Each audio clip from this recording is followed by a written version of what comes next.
In a time of universal deceit, telling the truth is a revolutionary act. George Orwell. Yeah. This is Blood Politics. The only podcast where we don't talk about politics. We be about politics.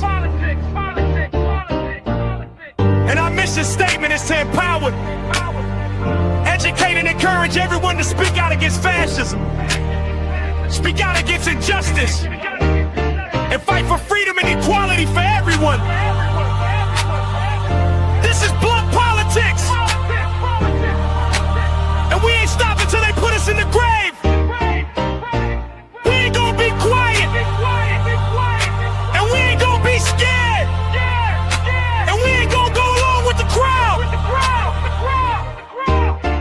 This is Blood Politics.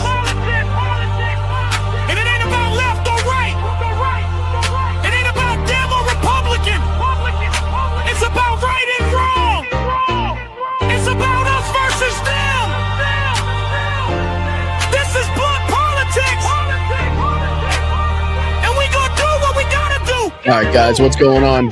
Because ain't nobody else. We are back at it, live in action, up on all platforms: Facebook, YouTube, Instagram, Twitch, Substack, whatever you can handle, as much as you can handle. We are live on that platform. So hit the respective like button, the thumbs up, the thumbs down if you don't like it. That also helps with the old algorithm. So you know what? If you don't like what I'm hearing, if you don't like what I'm saying, then give us the old dislike, whatever you're gonna do there. But I appreciate you guys joining me. What's going on? Lots to talk about, lots to dig into. Thank you to the over 8 million or so Americans that showed up in whatever place that you showed up in. I think there were over 3,000 separate protests, 3,000 separate rallies. So again, thank you to everybody. It was fantastic to be out and about in Boston and to see the show, the show of support and the amount of people that were out there yesterday. But before I get ahead of myself, before we get into all the things we got to discuss, why don't you say we bring in the chat here? Say hello to the fabulous chat that makes the show possible at all times. What's going on, guys? How are you, Susie? What's going on, Tiff? What's going on, Jen? How's everybody doing? What's up, Keith? What's up, Gamer? How are you there, William? What's going on, guys? What's going on? Like I said, everybody on Facebook, YouTube, Instagram, Twitch, Substack, the whole 9 yards. Thank you guys so much for watching wherever you're watching. What's up, Cool Breeze? Thank you so much being here for 21 months as a member.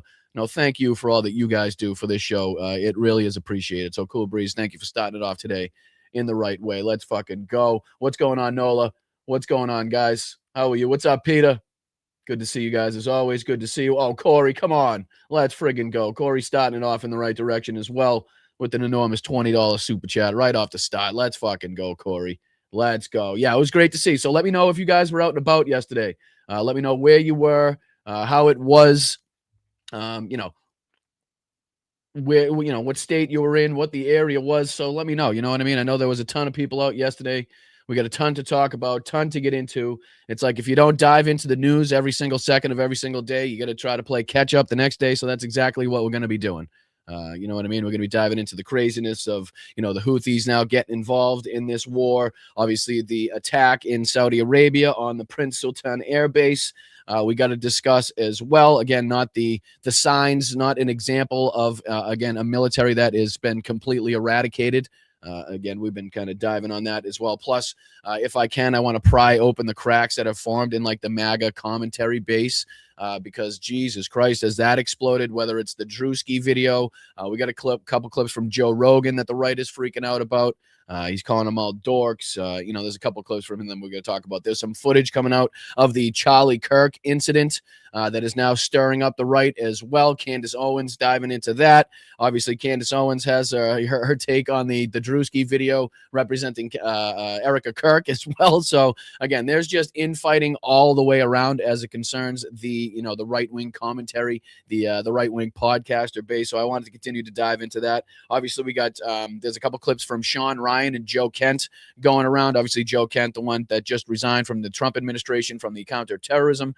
So we'll be taking a look at that. Sean Ryan being, in case you're not familiar with him, he's got a relatively huge podcast as it were. He's got some pretty kind of direct things that he's been saying against the Trump regime recently, even though, again, he's one of these people directly responsible for getting us into this position in the first place by giving Donald Trump a platform, by propagandizing Donald Trump, the Republican Party, the whole nine yards. So again, no flowers, no pats on the back for these people, but we do continue to highlight and try to pry apart the right wing stronghold that is the propaganda arm of the Republican Party. So we'll be diving into that. Obviously, Mark Levin, a lot of people are talking about him going on and trying to butter everybody up and trying to do Donald Trump's bidding as far as getting you on board with boots on the ground in Iran.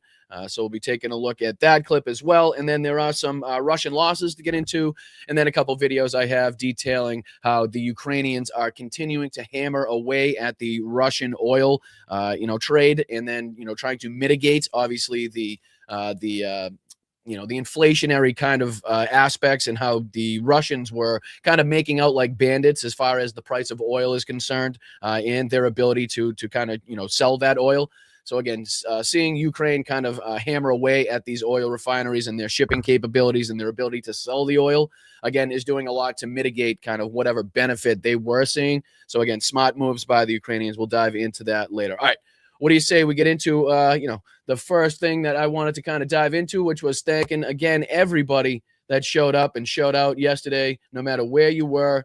Again, whether it was a small protest, a big protest, whether it was Boston or San Diego or New York.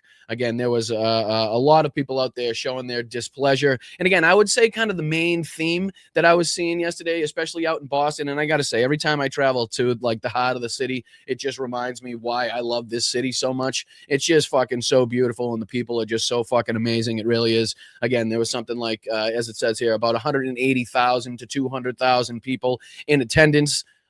So again, there was no shortage of people out there showing their displeasure. But again, I think the main through line, the main theme was that as awesome as it is to see that amount of people out there and the 8 million across the country, the 8 million plus across the country, as good as it is to get out there with people that are like-minded and to see that you're not alone in this fight, like this is not enough. Whatever is happening right now is not enough. Like we need to take drastic steps. We need to go even further, as it were, beyond the hands off, beyond the no kings. And again, as good as they are, and as as much respect and credit as we give the organizers for putting together these types of things, and the performers that come out and perform at these types of events, like we need to see more. And again, even the performers and even the speakers at these events are saying the same thing. So it's not like, it's not like something that hasn't been said before. Even these people are like, all right, this is great. Love to see everybody getting out there, but more needs to be done. More pressure needs to be put on our politicians to act accordingly, to stop the nonsense and the debauchery that's taking place right now. And again, to get out there and let people know why they should be voting blue in the midterms to, again, get this people out of here and at least, put a hold on the power that they have inside of the government right here. So not only were there a ton of people out in Boston and, like I said, New York, San Diego, Washington, D.C., Minnesota, you name it, and there were protests taking place. So I just want to dive into a couple of the clips. This one here is from, obviously, the one in Boston, and then this second one is detailing kind of the Minnesota rally and how many people showed up for that. And then there's a couple other ones here I wanted to detail, again, that just show, little clips and little, video spots of different protests and rallies that were taking place yesterday, even outside of the United States as well. So what do you say we dive into a few of the clips that we have to talk about? Again, lots to catch up on, lots to talk about. So hit that like button. I'm Boston Brian. This is Blunt Politics. I really do appreciate you guys joining me. Thank you to the mods. Shout out to the chat. What do you say we dive into it? Ready? Shall we? All right, let's get into it. All right, let's dive into this one. Again, this is an NBC News 10 clip, just kind of detailing the Boston rally, the Boston protest yesterday, kind of the size of the crowd. I think they spoke to a few people as well. So this is just really short. Let's see if we can dive into this one. We saw a sea of signs and chants that filled the Boston Common here today, Amelia, as thousands turned out for the No Kings rally, joining a national day of protest.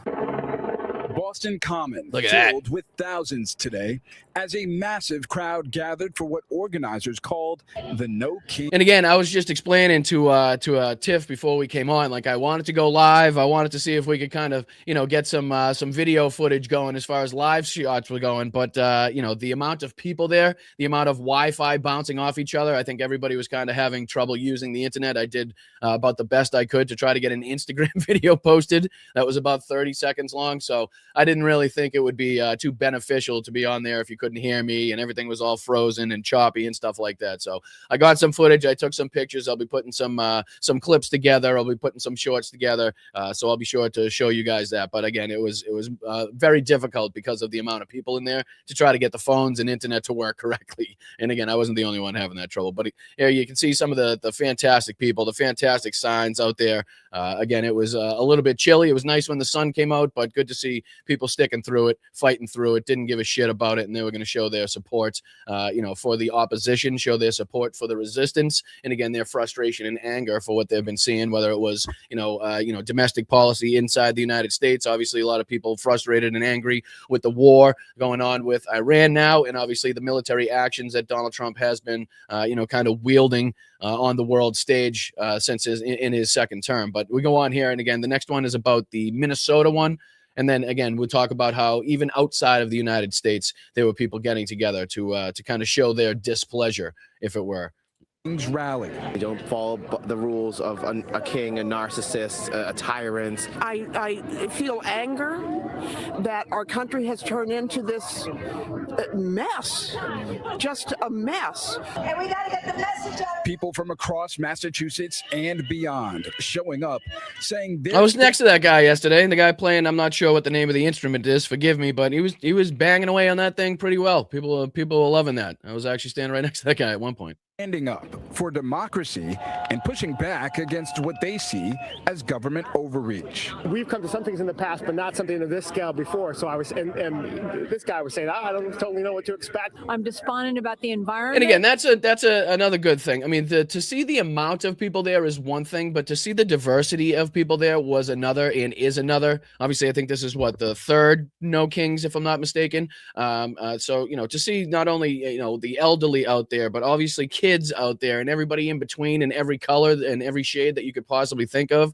people out there, again, just goes to show, the ignorance of the Republicans when they say, oh, it's all only this one group or it's all this group that are out there. Don't worry about it. No, it's everybody. Again, there was young kids out there. There was teens out there. There was, again, kids in their 20s, 30s, all the way up. No matter what color you thought you can think of, there was people out there to represent that category out there showing their displeasure and showing their anger about what's going on and how they want to see change. I'm despondent about the political situation. I'm despondent by the fact that who is benefiting from this war. I do not agree with how the government is using ICE and our tax dollars going to support that. I also do not agree with the Iran war. Also, gas prices are incredibly high right now. Attendees held signs, chanted, and marched through the Common, many saying they feel their voices are being heard by local leaders. We feel fortunate to be here in this state because we do have people who care and stand up and try to fight. And yeah, this is the cradle of democracy. And that, that hits home. For some, it was about protecting rights. For others, a call for accountability heading into the midterms. Oh, I got a picture of that guy too.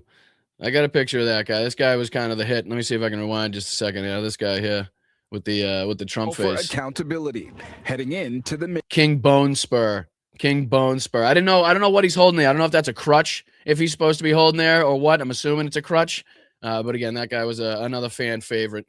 Midterms. I'm really hoping that this is the largest protest ever because there seems to be building momentum, and I hope that carries through into the midterms so we can get some control over our government again. And many of the demonstrators used that momentum as they demonstrated throughout the city, marching, calling for accountability, and urging their leaders to listen. And again, shout out to the people of Massachusetts representing anybody that was out there in the Commons yesterday.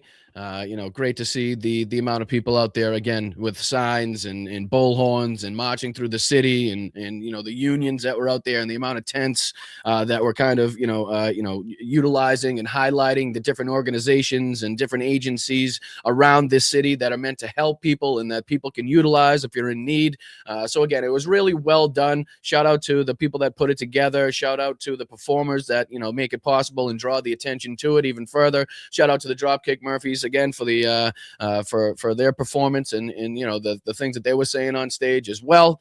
But again, we need to do more. We need to do more. We need to continue not only this momentum, but we need to add things into this to build the momentum even further. Like we need to continuously be putting pressure on our elected officials to be calling for arrests, to be demanding impeachment, to be demanding the removal, to be demanding the resignation of these people inside of this regime right now that are leading us down this fucking dangerous path and continue to do so, having dramatic effects on you in your everyday life. Right. And again, to highlight the amount of people that were out yesterday in different parts of this country. Here's one of them from Minnesota as well. Let me throw this on the screen real quick for you guys. This one was the Minnesota rally where they say even more than 200,000 people attended. And then again, the next one here is just kind of showing you, from Philadelphia, Minneapolis, Washington, D.C., Chicago, New York City, San Diego, obviously Boston we just talked about.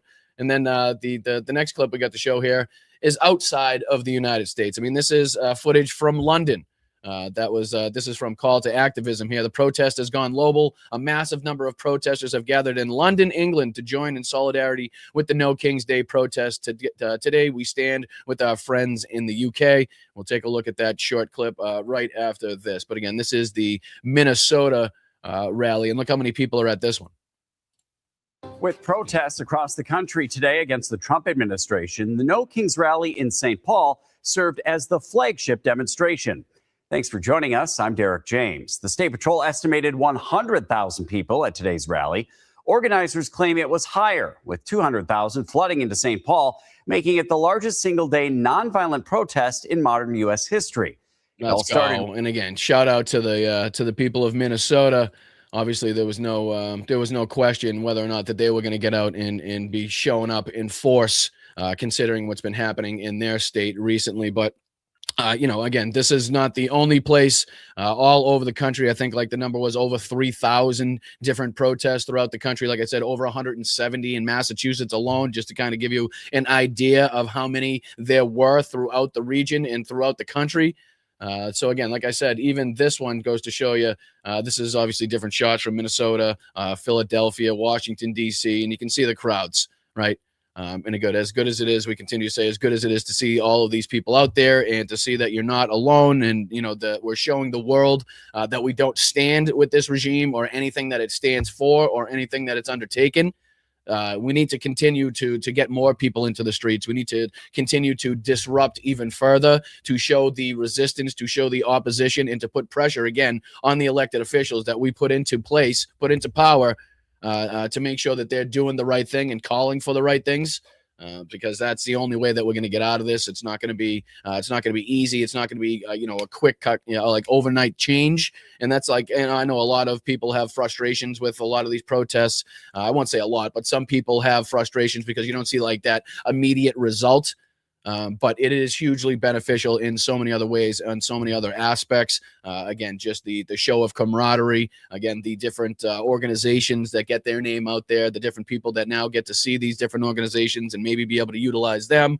The messaging that's out there, the signs. I mean, it's good to be around like-minded people, to show that you're not alone, and to maybe, especially when you see a sea of people like that. You start to feel a little better and you're like, okay, maybe there's still fucking hope. Maybe there's still a chance. If everybody here kind of feels similarly to the way that I do, then, I'm not, you won't be as despondent, right? You won't be as depressed. You won't feel as secluded as sometimes you can feel when you're watching this in your house on social media or, scrolling through your phone, you know what I mean? So it's good to get out there and amongst the people. So good to see that as well. And then again, I wanted to show this just to kind of detail the size of kind of the movement that has grown and how many people are again upset and pissed off at what the fuck's going on right now. Again, this is just a short clip from what was taking place in London, again posted by Call to Activism. It's about 20 seconds. See if we can just dive into this real quick. Of unions, charities, politicians, celebrity backers, and one of the people that's going to be performing on the stage I'm joined by now is singer Billy Bragg. Look, Billy, this was formed in response at the end of last year to the Unite the Kingdom marches, wasn't it? Explain sort of the thinking. Well, the thinking is that And again, just an aerial shot there from what was taking place in central London. Again, show of support and solidarity with the No Kings protests that were taking place in the United States. The world is pretty much looking at us right now to do something, looking at us like we're an absolute fucking joke for allowing this to happen. For not taking drastic action to make sure that this doesn't continue. And again, just these events that take place are a good show and a good sign to the rest of the world that, hey, we're hearing you. I know we're not doing enough, but we are fucking here. We are trying to represent our country in the right way, and we're trying to push people into the right direction. We're trying to push our elected representatives to do the right things, and we don't stand for what the fuck is going on. So these things are hugely important. I know. Again, like I said, there are some people that find it, kind of almost useless to a point, and I don't agree with that to any degree whatsoever. But again, shout out to everybody that I was out and about all over the country yesterday. Thank you so much for everybody. Yakov, I saw the post that you had with the signs that you had, brother. Thank you to everybody else that was posting their stuff. Jenny Faye, I saw that you had a couple great posts out there where you were. So again, a lot of people out in the community here out there representing yesterday, and that's why we love you guys. That's why we appreciate you, because you're active, you're supportive, you're engaged, you're informed, and you're on the right side of history. So again, shout out to the people here at Blunt Politics out there representing, and the rest of the people in this country. 8 million plus. That number needs to be much, much, much higher. And again, let's keep this momentum going. We need to have more and more and more of these. Hopefully they start getting more organic, right? And less kind of not scripted, but, kind of put together. We want to see kind of the people themselves taking it upon themselves to get out there and maybe start these things and have these organic protests start taking place. That's what I really want to see. I know I saw a lot of signs yesterday from people that you wouldn't really suspect to be like radicalized. Calling for general strikes, calling for mass protests in your area, wherever and whenever you possibly can. Disrupt, oppose, resist. You know what I mean? And again, the amount of people and the types of people you can see holding these signs and calling you to get fucking radical and telling you to get fucking drastic, goes to show exactly where we are in today's political society. But all right, let's dive on to, if I can switch gears just a little bit here. I really want to continue to stick the crowbar into the cracks that have continued to form inside of the MAGA commentariat, if you want to call it, like these people that were known to have built up the Republican Party, to have propagandized their beliefs and what they were going to do when and if they got into power, to make it possible for them to again cheat in the elections, to get away with their gerrymandering, to get these narcissistic, maniacal, genocidal freaks into power that we have right now leading this country. These people are directly responsible for making that possible, and it's only because they were in lockstep. They were arm in arm, linked together to do the same propaganda. You would hear the same bullshit, the same lines talked about to the same people about the same people. On every single one of these shows, whether it was Candace Owens or Ben Shapiro, Tim Pool, Benny Johnson. I mean, the list goes on. Megyn Kelly, Tucker Carlson, Mark Levin. Right. I mean, the list is almost endless as far as these right-wing, podcasters that get this endless funding from right-wing billionaires to continuously go out there and lie, whether it's for or about the United States, or it's for or about Russia. I mean, we've dived into that quite a bit, but let's see if we can dive into these next few clips, because boy, oh boy, has shit been stirring up, and Candace Owens once again is right in the middle of all of it. There's been some obviously some movement and some discussions, let's just say, to put it mildly, about the Drewski skit that he put out about Erica Kirk, or about, Republican women in general, but again, obviously detailed and focused more at Erica Kirk. And Candace Owens, knowing her background, knowing her feud with Erica Kirk since the assassination of Charlie Kirk, was really quick to jump into this, didn't miss a second, didn't miss a beat. She wanted to kind of give her 2 cents on the Drewski skit. Not only that, but you have Tucker Carlson out there releasing like documentaries about Benjamin Netanyahu and supposedly unreleased video footage of him answering questions about his investigations and the corruption investigations that he was facing inside of Israel. There's also Charlie Kirk footage that has been released, apparently from the back camera, which is again stoking up the suspicions, which is again bringing up more questions. People have now started speculating again on what's been taking place. So a lot of that has kind of seen and gotten momentum on the right side of things on social media, as it were, because apparently Tyler Robinson, there's been some footage and some details about Tyler Robinson allegedly being in a different part of the town, or a different part at a different place as seen on video camera. I know Joe Rogan also touched on this on a little bit of his show. So again, all these things have now gone into stirring up the shit, kind of, kicking up some dust on the right side of things. So I just kind of want to detail a little bit of this as it goes on. And again, how they're so distracted from the destruction and the ass kicking and the beat down that they're about to get in the midterm elections. Like, they don't give a shit. They're not focused on that. They're not talking about that.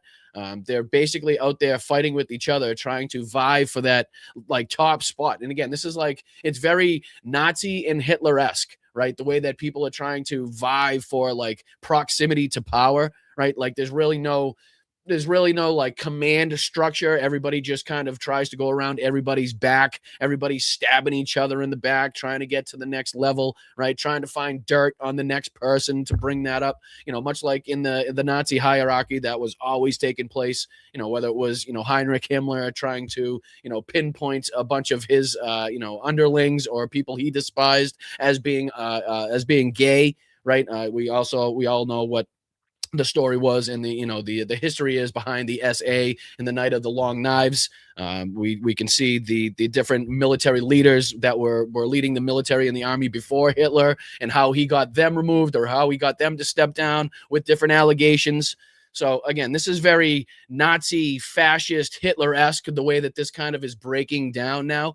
The way that the structure, the way that the command structure, as far as the Republican propaganda arm, the Joseph Goebbels arm of the right wing here, is just totally collapsing upon itself, and it is having an impact on the base itself. I know, Donald Trump and MAGA love to point to like the 100% poll of MAGA, the MAGA base that supports the Iran war, which is again utterly ridiculous and insane. But I don't know how incorrect that is, because as we continue to say, the people that continue supporting this are going to be the most sycophantic as it gets worse. So I don't doubt in what regard. But again, the people that have already split, it's probably because one of the aspects of what we're talking about here, because they used to watch Tim Pool, or they used to watch Benny Johnson, or they used to watch Candace Owens, but they don't like what she's been saying about Charlie Kirk, or they used to watch Ben Shapiro, but they don't like what he's now saying about Israel and his support for Israel. Like, there's so many different reasons now, but let's see if we can play this, because this is Candace Owens reacting, and I'll just play a couple seconds, if not about a minute of this, where she's reacting to the Drewski skit.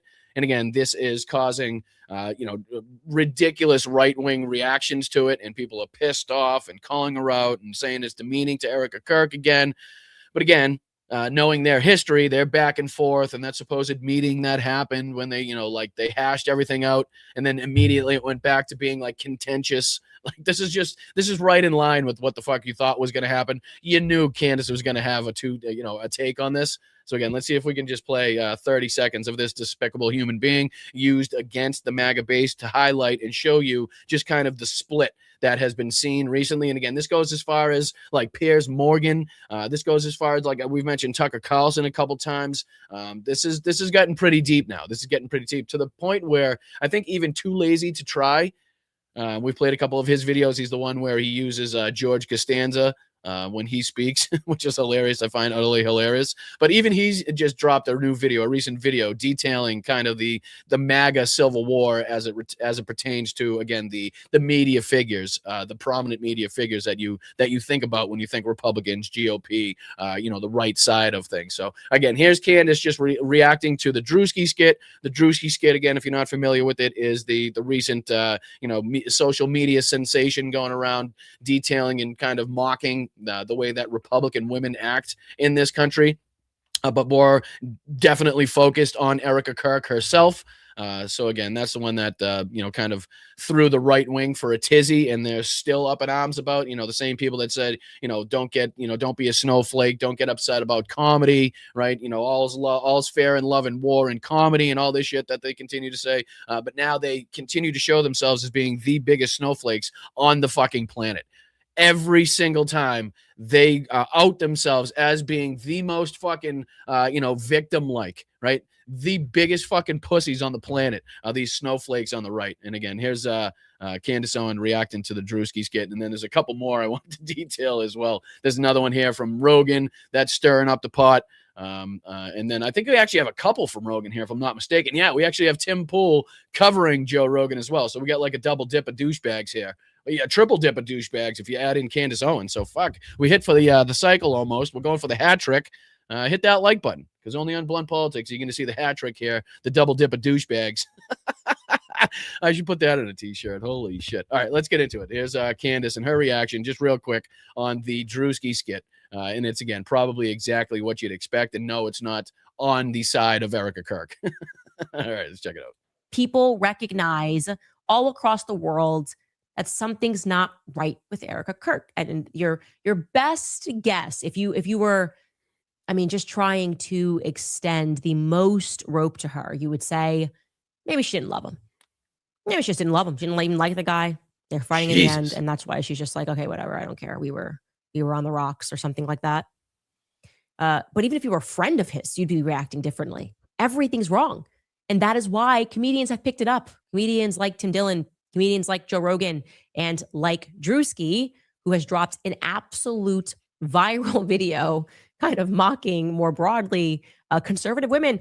And sort of, I kind of picked up on it this year too. So I'm going to back. Oh, thanks, Slacks. Appreciate you, brother. Where are you? Where'd you go? I saw you in there. There you are. Thank you, Slacks. Appreciate you, dude. Thank you so much for the $10 gift there. He says, Slava Ukraine. Heroyam Slava, right back to you, my dude. Love to you, right back. Love to all my fellow Bryantologists. Get up, stand up, and don't give up the fight. Thank you so much, Slacks. Appreciate you, my man. Hope you're having a great weekend. Thank you so much for watching. Thank you so much for contributing. And again, anybody that contributes, just like Bobby Slacks and like the rest of the fabulous people that have been contributing already, if I don't get the chance or I don't see it out of the corner of my eye go by in the chat, stick around to the end of the show.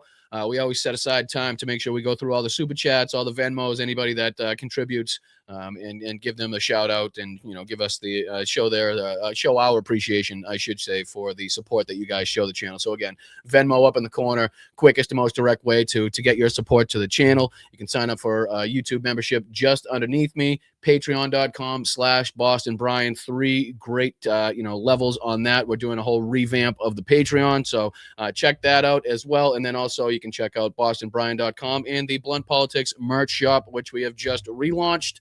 Again, everything done in-house, by us, for us, and with us. No outside help, no outside sponsors, no outside backers, nobody telling us what we can say, can't say, shouldn't print, shouldn't do as merch, nothing. We're trying to do this independently outside of all other help, and it's only with your contributions and your generosity that we're able to do that. And we're one of very few channels, very few kind of outlets and accounts that do it that way. I'm sure you'll recognize the amount of ads that you'll see even on platforms and accounts that you love, that you like, that you regularly watch. You know how frustrating and annoying that is. I try my best to not give you any ads. You're not going to see any from me. If any are run by YouTube, that's there's nothing I can do from that. I'm not seeing anything on the back end. I can assure you that. I proved that to the VIP in the meetup the other day. I think I've made about $1.67 in the last 2 years on ad rev or something like that. So again, I appreciate your help, and it's only with your help and contributions that we continue to get this show rolling. So, all right, let's dive back into her take on the Drewski video. Come up here, but this sort of Christian grift, but it doesn't really feel like Christianity that we're looking at. Anyway, no, because it's not, Candace, and you fucking damn well know that. I know she's playing coy and she's doing this whole like, like the Tim Pool aspect of, okay, I know I'm directly responsible for MAGA. I know I'm directly responsible for Donald Trump. I know I am the reason, or one of the reasons, let's say, because they all played a huge part in this, and why we're facing what we're facing right now. But I'm going to try to make it seem like I had no attachment, like there's no accountability I should face whatsoever from this. I'm just reporting on the outside. Now that I've kind of, flipped the script, now that I've done this 180, I've now removed myself from accountability from this. And now I'm just going to report on it and do like the whole, let me call it as I sees it type shit, right? And we're just not going to let these people get away with it, right? I continue to make a point and highlight, if we use clips from people like this, disgusting, decrepit, soulless hacks like Candace Owens, it's to only, kind of use their words against themselves, right? To use the MAGA base, the people that are directly responsible for what we're seeing right now.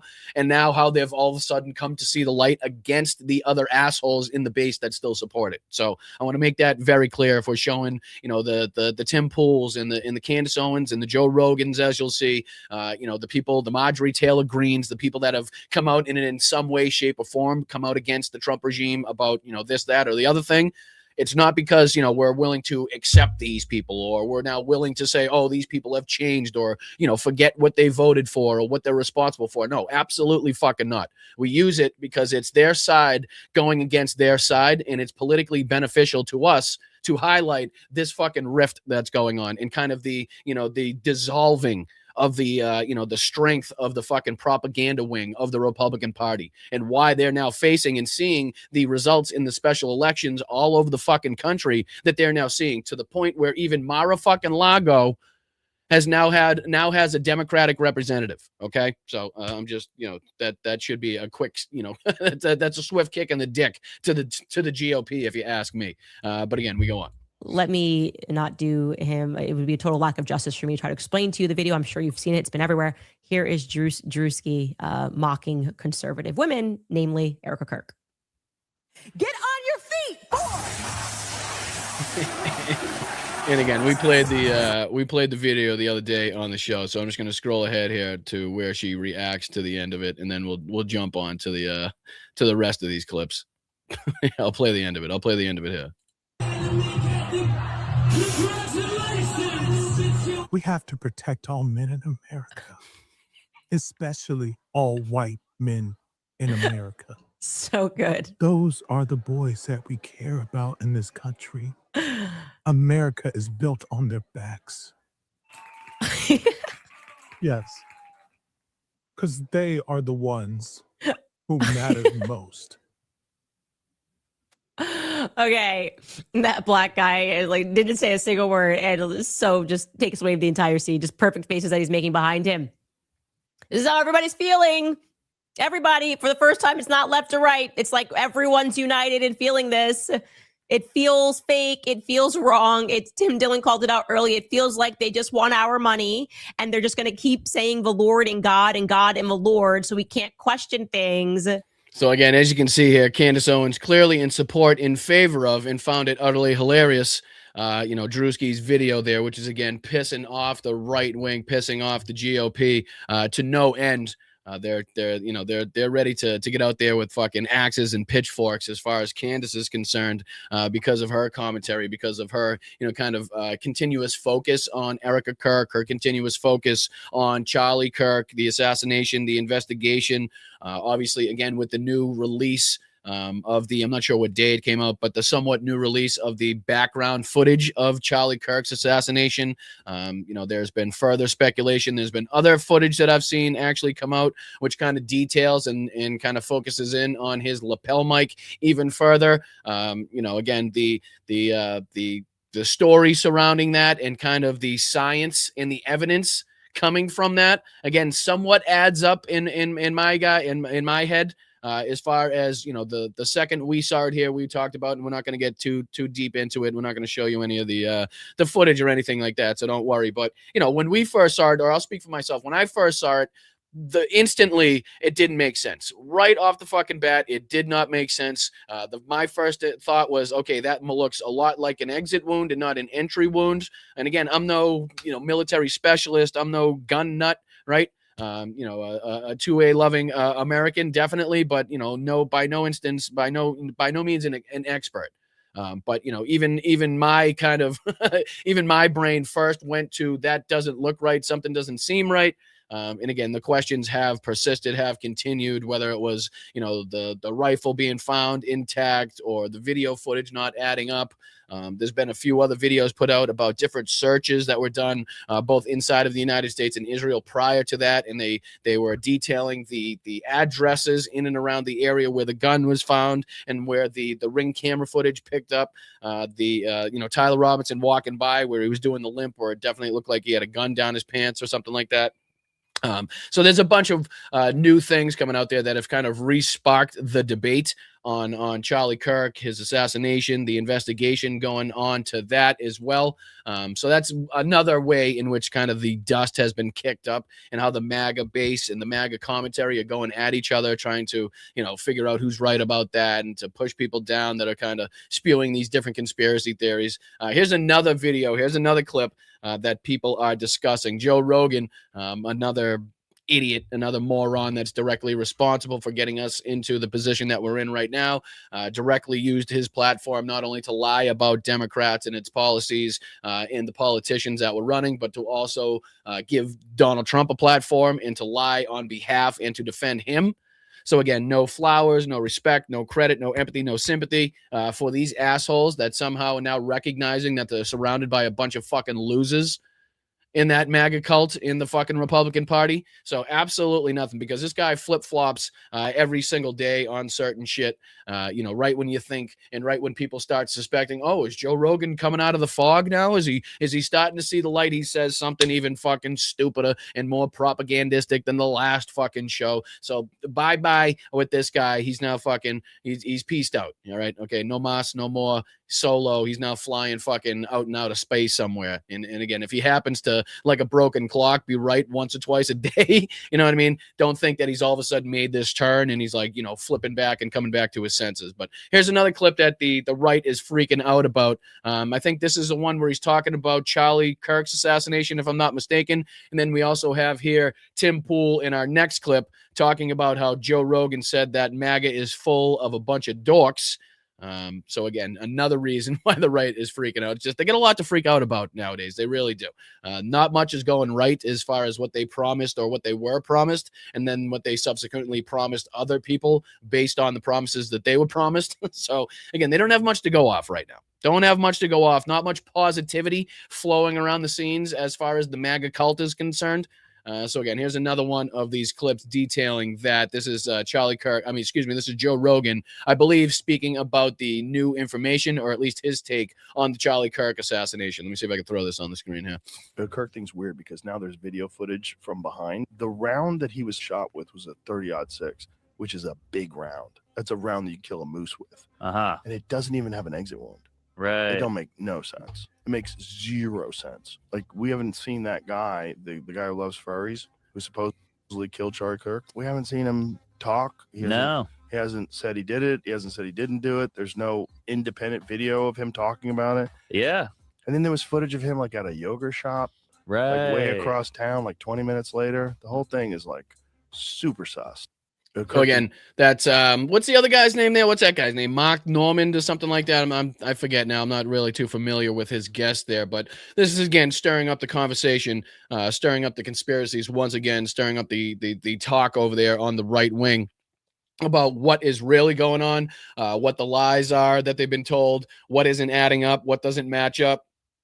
So again, to tell you how they're like, they're all in a tizzy right now and talking about all different things and not focused on how they're going to get their ass kicked coming into midterms is, again, a big victory for us and something that we need to utilize and jump on as far as the airwaves left open so that we can get the reality, so we can get the facts to the people where it's not being combated in a way that it used to be by this whole group, by these fucking people that were basically like one big stone wall, saying the same things, doing the same things, lying about the same things, right? We all talk about how it always seemed like the right-wing podcasters would get this memo from the White House in the morning because they all said the same fucking things, almost the exact same fucking way. They lied about the same people, right? They went after the same people. They talked about the same things. That's not what we're seeing anymore. That is just not a reality. That's just not what the right-wing podcasters, the right-wing media base, and the right-wing media space at large is doing.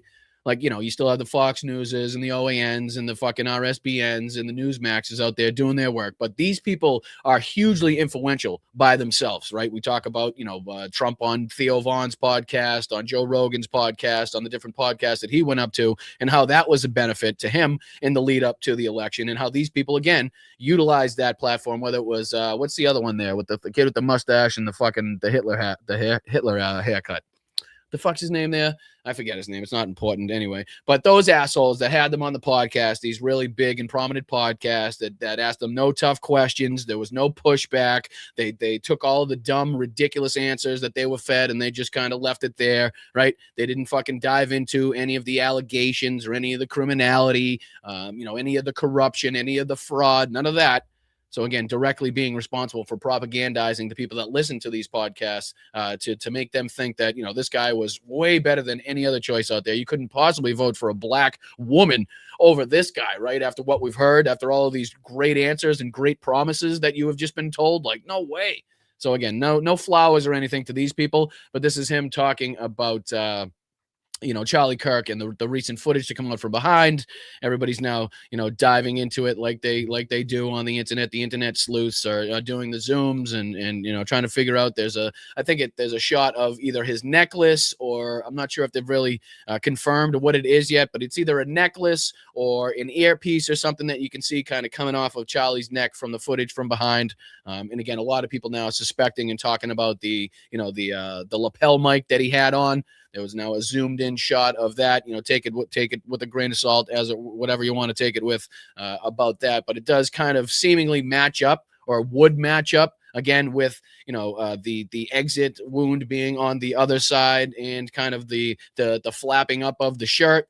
Again, whatever you suspect, let me know in the chat. I know there's a lot of theories out there, but we go on because Tim Pool is now, having to kind of relay the message to his crowd. We've talked about at length how, the Tim Pool videos, the thumbnails that he's doing right now, that he's creating right now, isn't really where he thought he was going to be a little over a year into Donald Trump's second term, considering what he promised to his crowd, considering the amount of lies and promises he made to the people that watch this bullshit, right? The amount of Russian rubles that went into backing Tim Pool's podcast to make sure that Donald Trump got elected, only to have prices be lowered in 12 and 15 seconds, only so your energy bills could be cut in half in 17 seconds, and the war in Ukraine would be ended in 27 seconds. You know what I mean? Like, everything would be cheaper in a day. All you got to do is vote for Trump. That's what he was telling people. Now, not so much. Okay. Now he's talking about how this is going to get bad. Donald Trump's losing support all over the place, whether it be with, the younger generation, or whether it be with men in general, or whether it be in his own home state there in Florida, where he supposedly has a residence that he can't live in Mar-a-Lago, that now went to a Democrat.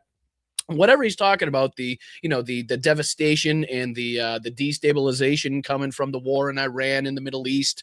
So all of these things that, he didn't suspect he'd have to be talking about now, a year or so, a little over a year into Donald Trump's second term, is everything that he now has to talk about. And again, now he's bringing up Joe Rogan, because people on the right are now pissed off at Joe Rogan for calling them dorks, and, bringing up this whole Charlie Kirk investigation after what Joe Kent has been going around talking about, as far as, being told to kind of leave that alone. Don't dig into that. We'll kind of do our own investigation, as, kind of paraphrasing what Joe Kent's been out there and saying. We have a couple of clips from Joe and Sean Ryan coming up as well next.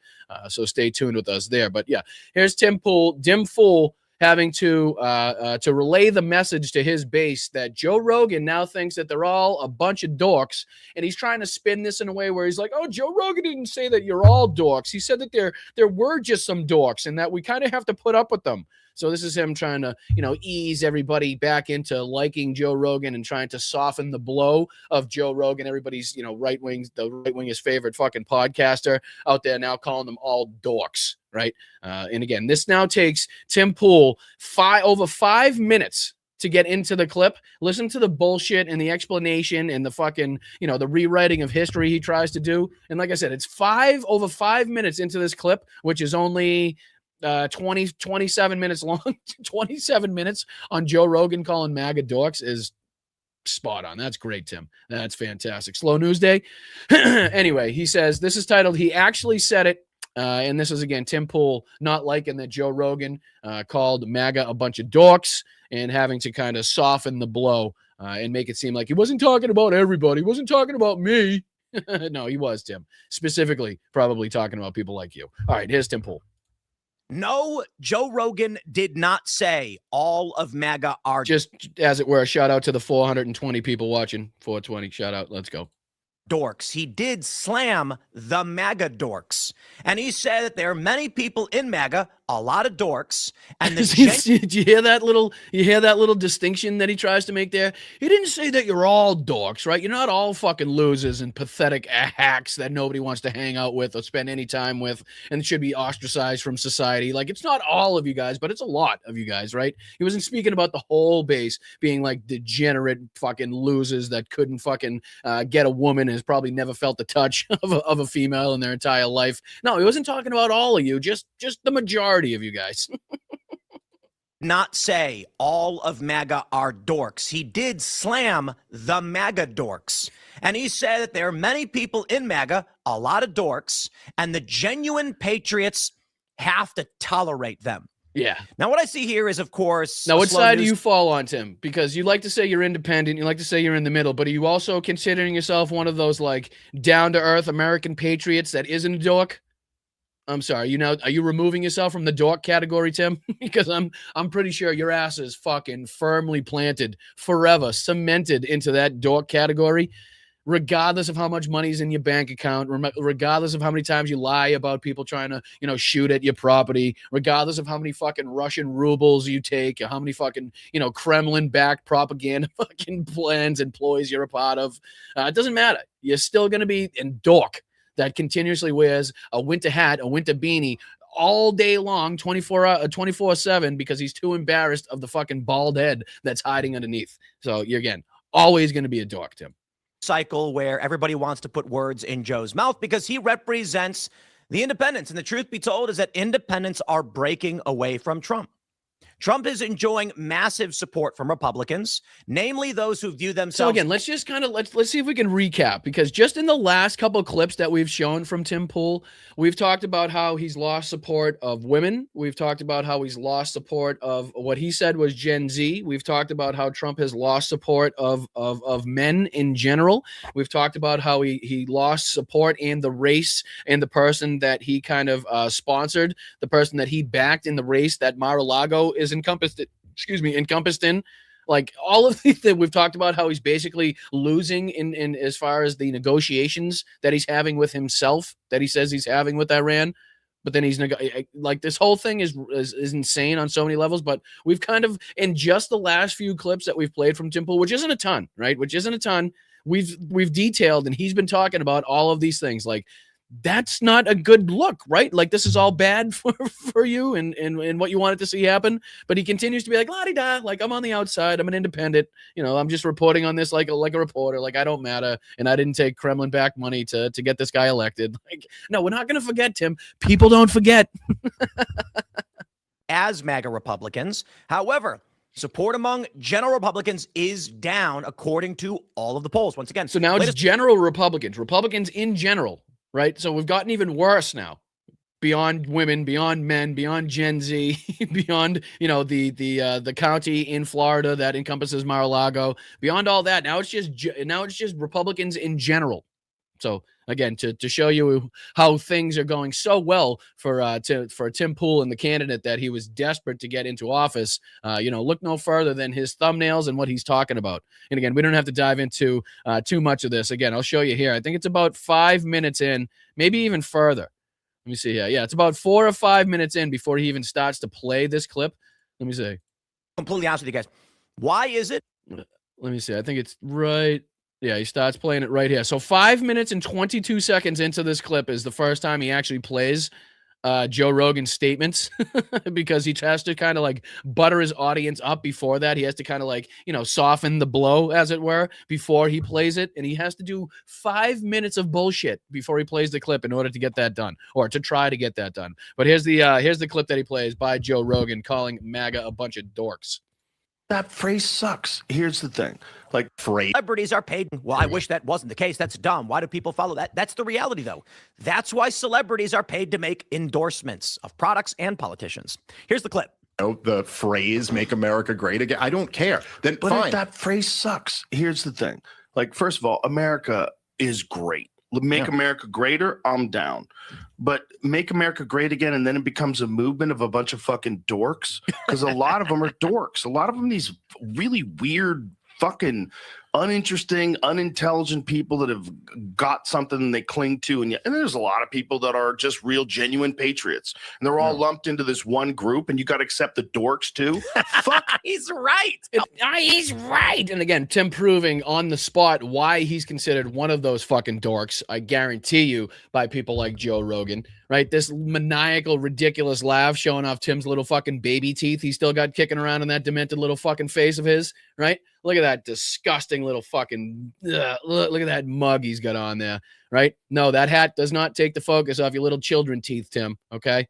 That's not how that works. That beard ain't doing it either. That fucking half-assed little fucking pubic hair looking beard you got fucking stuck to your face there with a bunch of glue.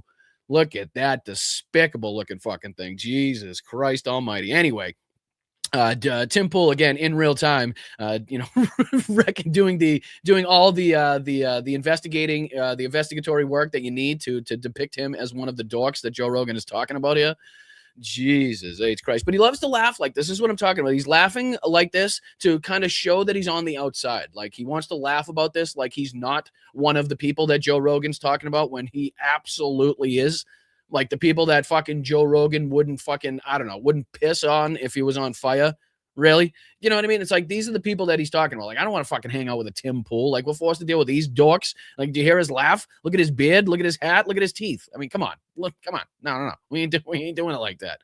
But again, Tim loves to put on this show like, okay, we're just going to report on this from the outside. And, oh, I know Joe said this. He's not talking about me because I'm an independent, right? I'm not part of the MAGA cult. I'm an independent, and independents are flocking away from Donald Trump. So clearly he's not talking about me. That's what the whole 5-minute run up to this bullshit was okay, don't take it as bad as you think it is. It's not as bad as you think it sounds. And also, he's not talking about me. It was the 5 minutes of bullshit and propaganda here fed to you by Tim Pool. But that was Joe Rogan quite literally calling them all dorks, calling out the Make America Great Again slogan as being ridiculous.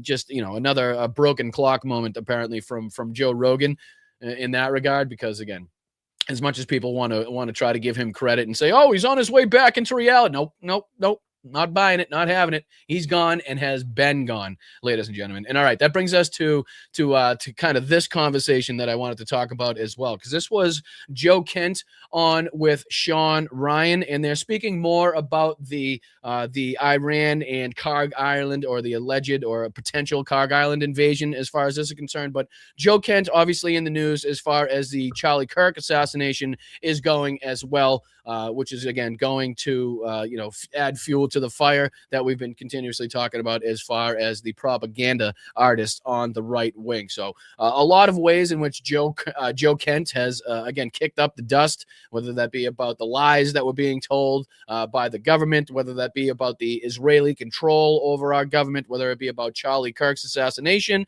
or again here the information about the potential invasion of Karg Island or the surrounding islands in the Strait of Hormuz. I just wanted to dive into, I think there's about a minute or two of this that I wanted to look at, and then we can dive on to our next clip. I wanted to detail a few other aspects of the ongoing war in Iran, some of the recent strikes that we've seen on U.S. bases, the destruction of what is definitely not a military that looks like it has been wiped out, let's just say, despite all the propaganda that has been gone to feed you that narrative as well. But before we dive into that, I just want to show you a little bit of this Sean Ryan. Again, Sean Ryan, ex-Navy SEAL. I always forget his background, but I know he's a very substantially and heavily involved military guy.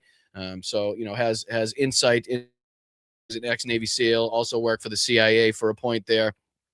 So he's kind of been doing this flip recently. Again, another Theo Vaughn type, another Joe Rogan type, where they were doing the bidding of Donald Trump. More than happy to sit down with people like J.D. Vance and not ask very difficult questions, if at all whatsoever. Has kind of seemingly be coming around on the lies that they were told recently.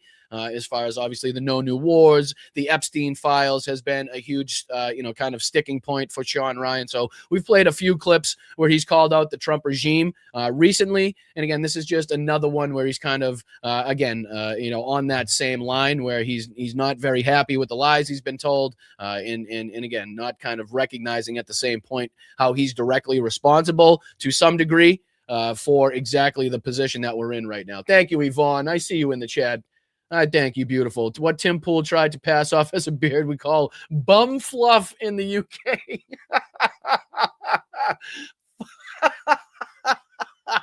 Oh, I'm so mad. I'm so mad that just came with a fucking visual. I'm so mad that just came along. That came attached with the visual. What we call bum fluff. So bad. I know what you're talking about. It's so gross. All right. Yvonne, you crack me up, dear. I love you so much. Thank you so much, Yvonne. Yvonne, what would we do without you? Just keeping us on our toes, right? Keeping us colorful. What would we do without you, Yvonne? And thank you so much for the 10 pounds as well. That is fantastic. The bum fluff of Tim Pool is fucking diabolical. It's diabolical. Sorry, what's playing? Sorry, I accidentally hit Tim Pool. Tim Pool, the bum fluff, started talking in the background. My apologies. All right, let's dive into this quick little clip of Joe Kent talking to Sean Ryan about the potential disaster that would be the Karg Island invasion and their kind of 2 cents. And Sean Ryan kind of pushes back a little bit again on the No New Wars peace president narrative that he was told. So again, just a minute or two of this, and then we'll dive on. Thank you again, Yvonne. I appreciate you guys. Thank you, everybody in the chat.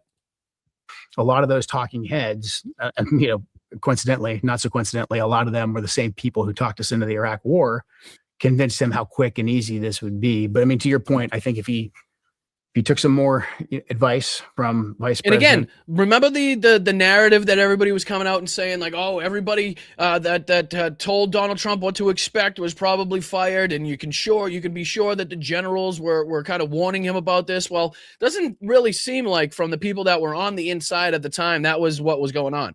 Right? Like, seems like these, how we talked about the, what was the operation name again? I always forget. The Operation Midnight Hammer, the original strike on the nuclear facilities in Iran, and how that was like a 15-year, 20-year-old plan within the United States military that was probably reworked and revamped to modern day aspects and utilized. Well, the same thing here. Like, it's a shame to have to say, but sometimes these people just want to use the fucking toys at their disposal, right? Some people just want to get into a war so they can get into a fucking war, right? They want to make it, they want to be able to say that they were there. They want to be able to say that they were in combat. They want to be able to get the medals and lead a troop into combat. It reminds me of the movie Patton, with George C. Scott, where, he feels like, he's destined to lead a great military, a great force in combat in this great time. Like he feels it upon himself, like it was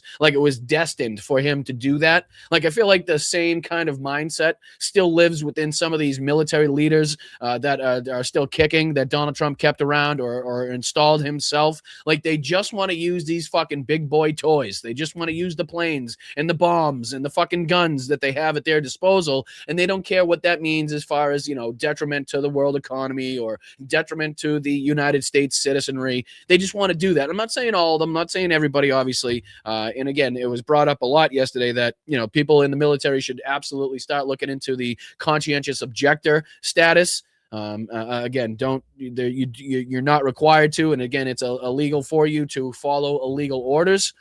So I know it's a tough spot to be in.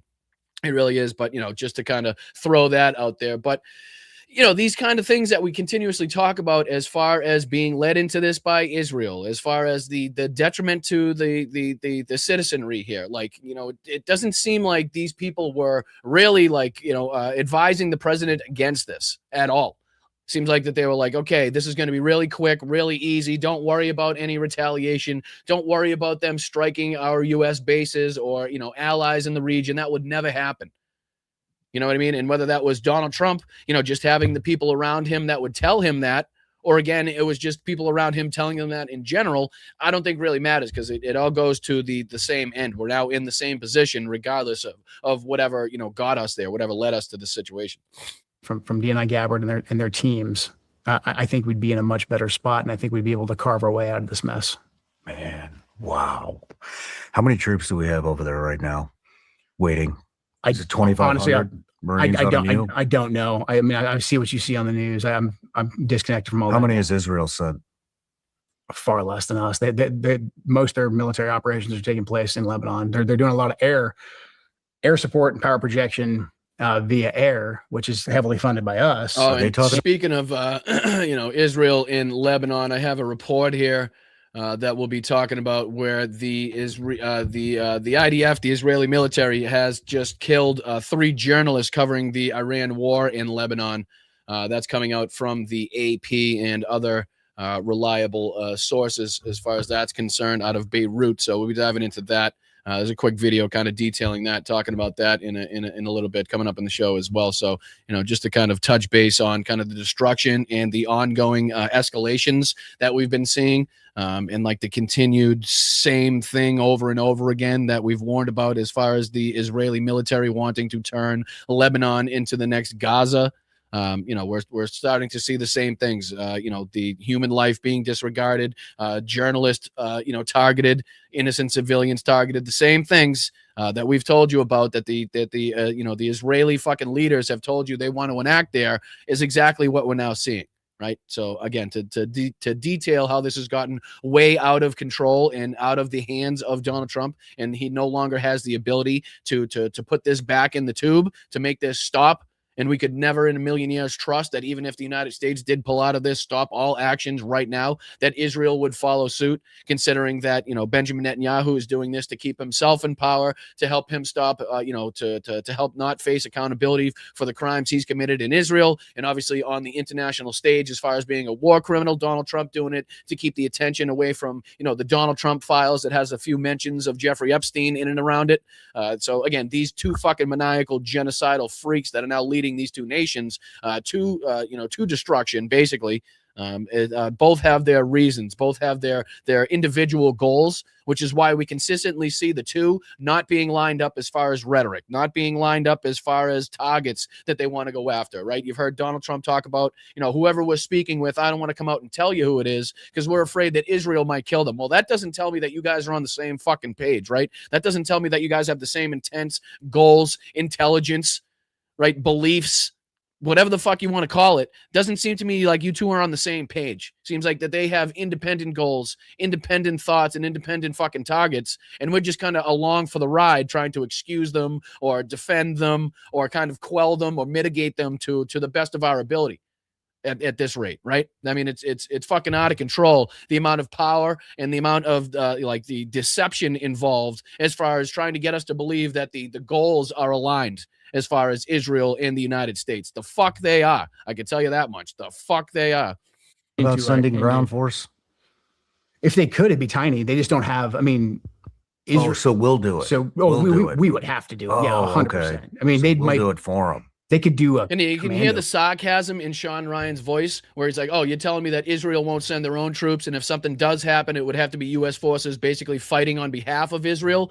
And so basically he's like, oh, okay, yeah, we'll do it for them. We'll do it for them. We'll put our own men and women at risk for the betterment of Israel, for the betterment of Benjamin Netanyahu and the genocidal freaks that run that fucking country. No, I don't think so. So you can hear the sarcasm, you can hear the discontent in his voice. And he goes on here, and we don't have to play too much more of this, but he goes on here in a second to kind kind of be like, I'm getting pissed off, Joe. Like, this whole no new wars, this whole fucking shit, the bullshit that we were told, and what we're actually seeing now is fucking starting to piss them off. And why and how these people are just now starting to get pissed off and just now starting to recognize that they've been lied to this extent is, again, to be studied by, the educated base that will be doing that in the future, no doubt. And I'm sure I'll be hopefully around to read the books that inevitably come in conclusion from the studies of the minds of these people. Again, intelligent human beings, right? CIA operatives, ex-Navy SEALs, like people that were trained in our military to be the best of the best, to recognize propaganda, to recognize, what do they call it? Tradecraft, right? To recognize when you're being lied to and manipulated, and when things don't seem right, and how to look at a situation and pinpoint different little pieces that you should be able to utilize to your benefit. Like, you would think, right? My brain goes to, you would think if anybody would be able to fight through the bullshit and the propaganda and the lies of the same people that are taking the tactics from the Nazis, from Vladimir Putin, from fucking Stalin, from Mao Zedong, from Pol Pot, and the rest of these fucking assholes, right? You'd think it would be the highly trained, fucking very intelligent people that worked within our military, within, the CIA, these different intelligence agencies that have been doing this for quite some time, that have trained on these exact issues. But no, you know what I mean? Like, you can see the power of propaganda. You can see the power of persuasion, and why Joseph Goebbels utilized the short slogans and repeating things and repeating things and repeating things and trying to demonize the reporting against them, or the news that was going to report the actual facts, and how they would call that, unsubstantiated, in, basically fake news, right? Similar to the way that Donald Trump has now gone in hard for the last 10 years, trying to mitigate the opposition and the effect that the news has on actually reporting the facts and what's going on the ground. So that's, these are all tactics learned by fucking autocrats, by genocidal madmen for years and years and generations, that are now just being utilized in 2026 to the best of their ability by the Republican Party to sway an entire population. And you can see the effect that it has, right? Just a lot. I bet you guys here in the chat, I bet there's fucking people here in the chat that could point to an extremely intelligent person in your life, right? Whether it's a parent, a grandparent, an aunt, an uncle, a cousin, a sister, a brother, whoever the fuck it may be, that is ridiculously smart, has a really good job, has maintained that career, has built a family, has a house, whatever, the whole fucking 9 yards, about whatever you want to talk about, but that have been wrapped up, that believe some of, or if not all of, the bullshit that they've been sold by this Republican Party over the last 10, 20 years, right? Like, I'm sure that you guys have these people in the chat where, in the chat, you guys have these people in your lives where you could point to be like, how the fuck did you get wrapped up in this? You know what I mean? Like, how, of all people, you would think that you would have the insight, you would have the knowledge to be like, of course, that's not happening. And of course, this is not me voting for the betterment of me. This is me voting against my self-interest here.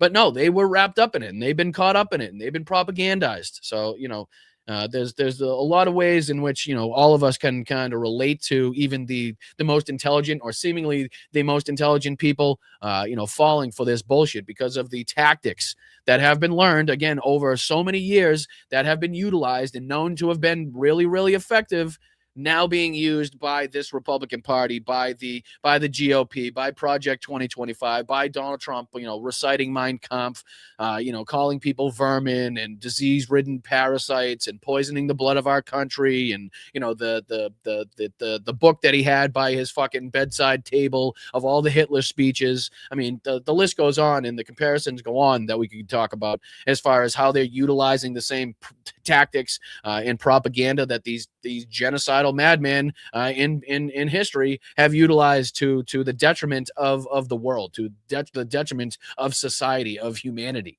right? And it continues to be used for the same purpose, considering the over 1 million people that were killed as a result of the mishandling of the COVID pandemic, and people that continue to see side effects to this day, right?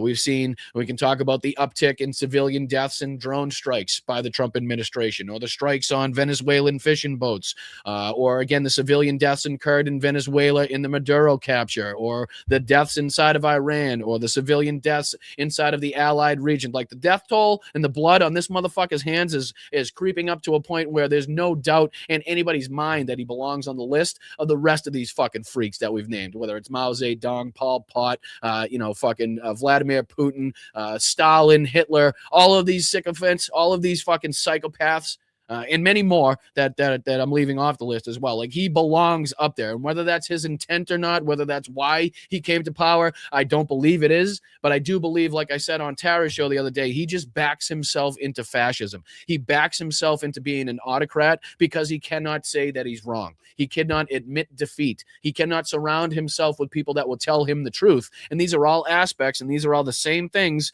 that were known about the Nazis, that were known about these different genocidal autocratic freaks and how they ran their governments. They were never surrounded by people that would tell them the truth. They were never surrounded by people that would, keep them fucking locked in with what was happening in reality, right? They were never surrounded by people to tell them no. And so again, these are the same. They're never surrounded by people that would allow these people, though, to admit defeat, right? The psychopaths themselves would never admit defeat, no matter how wrong and how brutal and dangerous it would be to their country or to the people living in it. They would never admit defeat. They would just keep pushing and keep killing people and keep pushing. And that's exactly what's taking place here. And again, I don't think he came in to necessarily build camps and to send people away to El Salvador, right? But again, that's what's taken place. That's what's happened. That's the result. So it doesn't make it any better whether he wanted to have that happen, or it just happened by mistake and he's been led around by the people in the background, by people like Stephen Miller to set all this shit up. It's happening. So it doesn't fucking matter what the reasoning is. Now we're faced with the reality of these camps all over the fucking place and these warehouses all over the country that are going to be utilized to house human beings, right? I mean, it's a fact of what we're seeing on the ground. There's no disputing it. You can't second guess it. That's what the fuck's going on. Big, broad, open warehouses made to house human beings that they deem illegal or others or subhuman, right? Where have you heard that before? And maybe they're not death camps. Maybe there's no ovens and no chimneys to be seen. But what's to say that they're not going to work these people? What's to say that they're not going to be just work camps, similar to the way that people are worked inside of the federal prison system, making license plates or clothing or whatever the fuck for pennies on the dollar. You know what I mean? What's to say that that's not going to come from this? Where the corporations and the private fucking companies aren't going to try to utilize this now mass group of people they could utilize as labor for their benefit. Because I don't put that past the people that are working and stealing off the backs of the working class people so that they can make enough money to buy their 13th yacht or 17th fucking helicopter, whatever the fuck it may be. I don't put it past them to do that shit, not even for a second. Rate or something, that'd be about it. But in terms of any kind of meaningful hold ground, even for a limited amount of time, that would have to be American boots. Oh, okay. That's kind of what I thought, but I'm getting angry, Joe. I can tell. I hear you, man. Really I hear you. Fucking angry. But oh man, it just no new wars. It just echoes in my head all day long. Yeah. And here we are, right back in war. Completely avoidable. And again, you hear Joe Kent say they're completely avoidable. You can hear Sean Ryan trying to, kind of rack his brain and recognize in real time the lies that he was told compared to the reality that we're in. Right. And again, the reality that we've all seen quite clearly for some time is now somehow getting clearer to these people that were like wrapped up, enveloped in fog and mist and couldn't see the fucking light at the end of the tunnel. Now, all of a sudden, it's becoming clear to them. And it's only when things have gotten to this point, in this extent, to this danger of, again, escalation throughout the fucking world, detriment throughout the world as far as the world economy, that now it's always like, okay, now I'm starting to see what other people were talking about to a certain extent. So, that was Joe Kent who just resigned from the Trump administration, and Sean Ryan discussing that. But what do you say we move on to the next set of clips that I wanted to take a look at here? And this is just before we dive into some of the news coming out of the war in Iran, whether that be, again, the American base that was struck in Saudi Arabia, which I believe injured 12 or 14. I think the number's kind of fluctuating depending on what the report you look at. And again, 2 seriously wounded and took out several planes, a couple KC-135s, which I believe is a roughly $40 million aircraft when it was built in 98, which is roughly about $80 million in today's money, taken out by, again, something that you can be damn sure didn't cost that much. So let's see if we can just throw this on, because we've been talking about these videos going back and forth between the White House and the Iranian side, whoever's creating these things. Well, they're back at it. The Iranians are back at it with their AI videos mocking Donald Trump, Benjamin Netanyahu, and they're kind of rewriting the game as far as these are concerned. They've put out a shit ton of these as far as I can see. It doesn't take much scrolling. I mean, these are all different AI videos allegedly, reportedly put out by the Iranian regime or people connected with the Iranian regime. So again, here's the one that I just wanted to show you. Here's the latest one that I saw that I wanted to take a look at. This is apparently Benjamin Netanyahu and Donald Trump on one side and allegedly the rest of the world on the other side. But you can see how much they're mocking Trump and Benjamin Netanyahu. And again, how they're not really backing down. It just doesn't show, a side that's ready to capitulate or seemingly thinks it's losing this war. This looks like a pretty confident side still, a side still confident in their ability to, again, get around the Iron Dome, get through U.S. defenses to keep their stranglehold on the Strait of Hormuz. Now with the Houthis now involved in this and launching their missiles against Israel.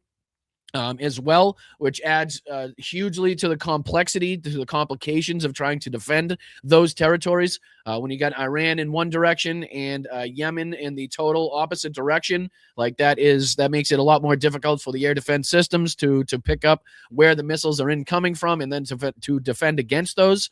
Again, when you're setting up different air defenses, it's typically, good to know where the missiles might be coming from in the direction. And it's, sometimes depending on obviously the system involved, you got to know to a certain degree where you want it pointed at. So again, here's one of the videos, one of the more recent videos that the Iranians allegedly have come out with. Again, I'm sure there's different people responsible for these, but let's see if we can check this out. This is real quick as far as the propaganda videos are concerned. But then again, this is in response to the different bowling videos and Call of Duty videos and strike videos that the fucking propaganda arm of the White House has been putting up. So again, hard to look at this as anything but the Iranians saying, you think you're strong, you think you're winning, but we also are winning this as far as the pressure being put on the world economy with our different factions and different, allies now getting into the mix. The possible Bab el-Mandeb Strait, which we've been talking about for almost 2 or 3 weeks now, as far as something that could definitely, impact us, something that we could definitely see action take place in. So it looks closer and closer. It looks more and more like that's something that we're going to be right on again as well. So let's just see if we can dive into this little clip here from the from the Iranians.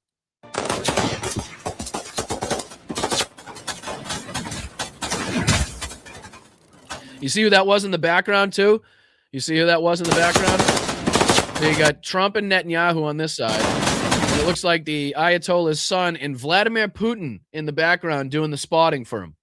And again, that will come into play again in further news stories we'll be taking a look at here because, Zelensky said pretty directly in an interview that he had that, yes, you'd be stupid to not believe or to not recognize or not try to, again, mitigate the fact that Russia is absolutely sharing intelligence with Iran and helping them not only target these bases, as you'll hear, I believe he says that, Russia helped Iran paint or kind of do reconnaissance on the Prince Sultan Air Base that was struck about 3 times in the days prior to the strike.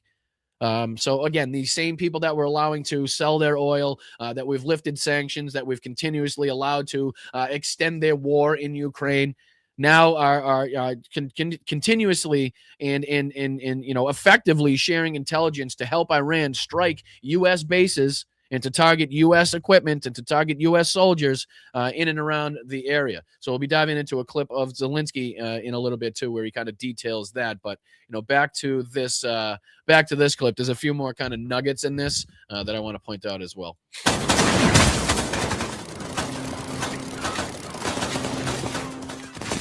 So obviously you got Macron, I believe the Japanese Prime Minister depicted there. Help! We need backup! You can do it, baby! Okay, that's enough!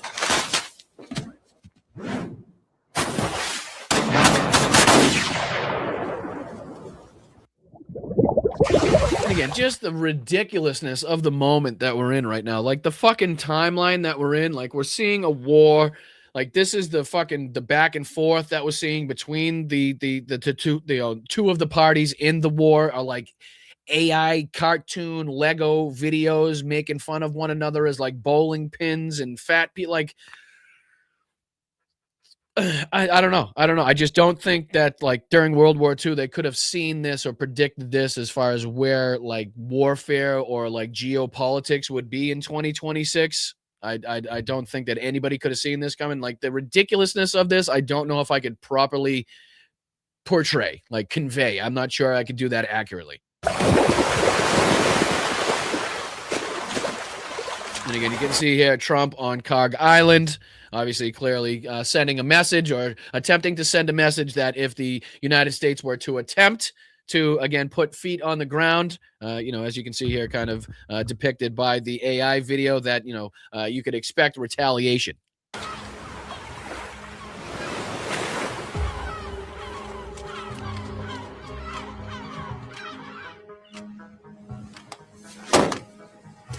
You got 10 seconds! Believe me, you don't want this! So now you can see here the Ayatollah, the son of the Ayatollah, the new supreme leader of Iran here, sitting on what is, what do you call it? A barrier, basically, as far as going across the Strait of Hormuz. As you can see, the block that he's sitting on with the drone, a mine in front of it. It says the Strait of Hormuz, and you can see clearly the barrier, the arm that is down. Talking about how the Strait of Hormuz would, in fact, obviously remain closed and will remain closed. And then this goes on to basically detail how Trump is negotiating with himself, as we've been talking about. So this is Trump went on and put dynamite on the barrels, the cylinders on Karg Island in this video. Now he's saying that they have 10 seconds.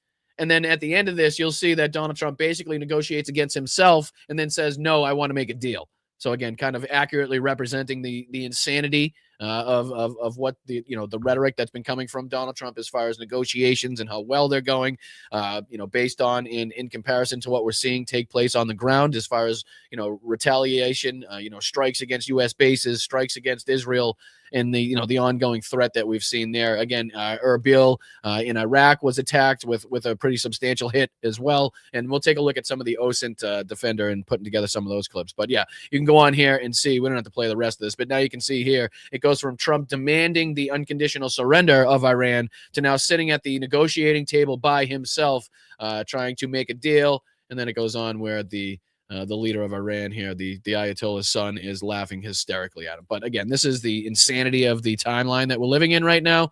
And again, this is what the back and forth looks like between the two sides. Again, above and beyond, obviously, the military aspect of this. But that leads us on to, again, the lies and the bullshit that you're being told by the Trump administration, the Trump regime, as far as military capabilities by the Iranians and how it's been completely wiped out, eradicated. Now, all of a sudden, excuse me. I hate sneezing. Hate it with a passion. But yeah, this is flying in the face of everything that you've been told by the Trump regime, as far as, again, the capabilities still left by the Iranian military. As far as now, they're talking about, I think they had some like 2,000 plus targets left that they wanted to target. I think that's kind of Donald Trump's new line. After he said that they've already taken out all of the targets and everything was over in the first day and that they were definitely going to capitulate. But this is a strike on U.S. base in Saudi Arabia in just 12 2 seriously wounded. The combined missile and drone attack amounted to one of the most serious breaches of American air defenses in the course of the month-long war. And this is absolutely, again, probably, if not absolutely, the most effective strike that we've seen from the Iranians, which is, again, not detailing ongoing weakness. Like, it doesn't seem like their capabilities are weakening. Doesn't seem like their ability to, again, penetrate these different air defenses is weakening. As we'll hear, the Chinese and the Russians have played a huge part in helping them, with the tactics and the targeting of these different bases in the area. But this goes on, and pardon me, I don't know why I'm sounding all stuffed up all of a sudden. But the Iranian strike injured 12 U.S. troops in Saudi Arabia, 2 of them seriously in an attack on the Prince Sultan Air Base in Saudi Arabia. 2 U.S. officials who were not authorized to speak publicly said on Friday the combined missile and drone attack amounted to one of the most serious breaches of American air defenses in the course of the month-long war with Iran. At least 2 KC-135 aerial refueling planes also suffered significant damage in the attack. The strike comes as President has vacillated between promising peace and escalating strikes aimed at critical civilian infrastructure. The president has said that peace talks are underway and going well, a claim that the Iranian officials have disputed, even as warships and thousands of troops have been deployed to reinforce U.S. forces in the region. Iran has bombed U.S. bases across the Middle East over the course of the war, deploying a vast arsenal of ballistic missiles and drones in effort to retaliate and disrupt the American bombing campaign.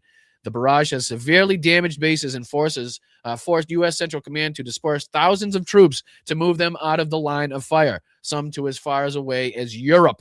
Most Iranian strikes have been intercepted by U.S. and allied air defenses, but weapons like Iran's Shahed drones are cheap and disposable, and many of the defensive systems used to intercept them are more sophisticated and harder to replace. And again, we're talking about here at least 2 KC-135s, which, again, I believe I looked up, and at the time of building in 1998 were worth or cost about some, let's say, $40 million to make it a round number.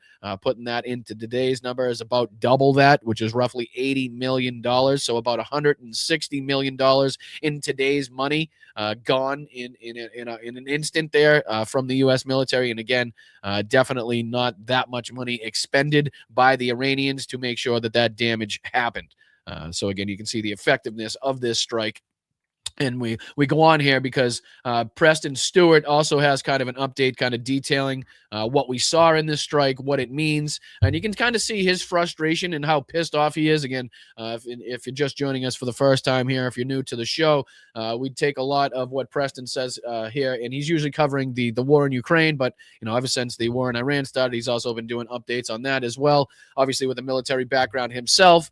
And he's been doing a lot of videos to warn the United States about what's happening in and around their bases in the region, right? The last one we showed was him detailing the FPV drone just flying willy-nilly over the base in Baghdad, and kind of how pissed off he was to see that there was no defenses in place.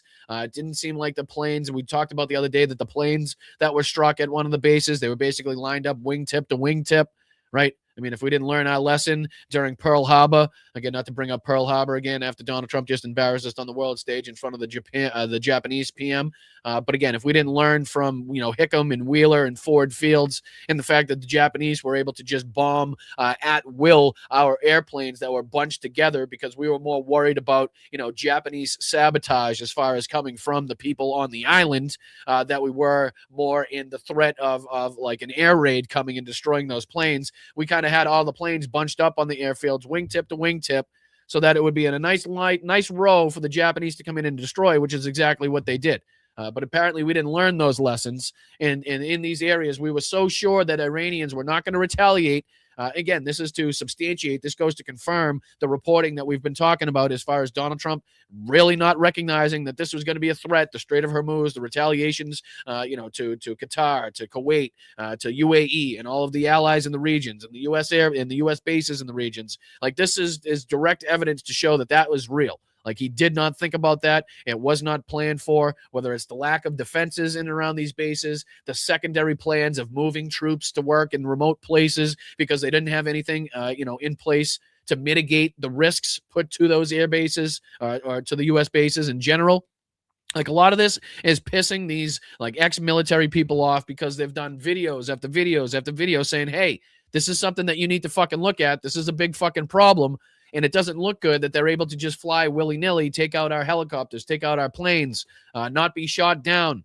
Like this is not looking like a military that is weakening, or again on the verge of collapse, like the Trump administration would have you believe. So we'll just play a couple minutes of this as we typically do here. And this is Iranian missile strikes U.S. base, multiple American casualties. See if we can just dive into a couple minutes of this. And again, we try to keep as many of you updated as possible, while also having empathy and compassion for people that have friends, family members in the area serving in whatever theater of this war that they're serving in. So my heart goes out to every single one of you guys that has somebody affiliated, related, involved in the U.S. Armed Forces actions that are now, Donald Trump's kind of using them as political pawns and political weapons for.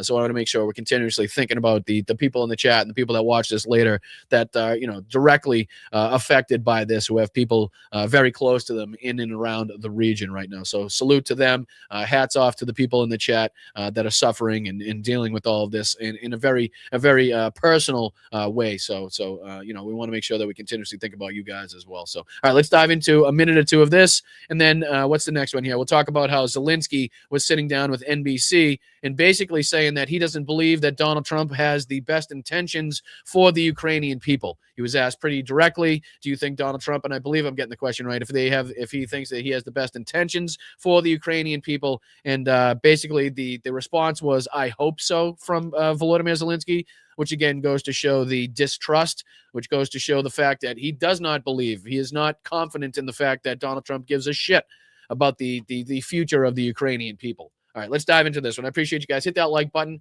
I am Boston Bryant. This is Blunt Politics, just a political podcast made to sift through the bullshit, the propaganda, the lies of the mainstream media, the politicians that are lying to you, the governments that are lying to you, and we just kind of break it down in a more blue-collar way. We talk about it like friends and family do. We're not raising pinkies to teach you anything. We're kind of learning this together.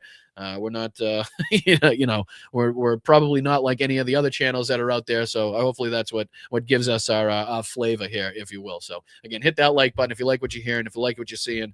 Multiple ways in which you can contribute. We try to do things totally independently here. We try to do things without the financial backing of sponsors.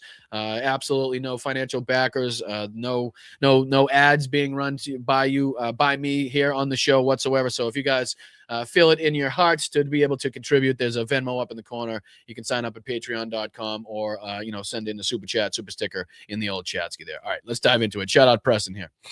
All right, what's going on, everyone? So we've got a quick Iran war update here, and unfortunately, we have to start out with some bad news that just came in a few moments ago, that 10 more American service members have been wounded in Iranian drone and missile attacks, this one in Saudi Arabia. And I believe that brings the number up to over 300 now U.S. servicemen and women that have been injured in the area, obviously on top of the 13 servicemen and women that we've lost in this war.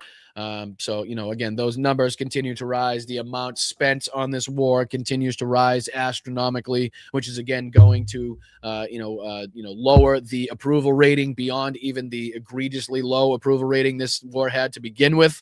So, again, the patience of not only the American people, but the world for this is dropping dramatically at a very rapid rate.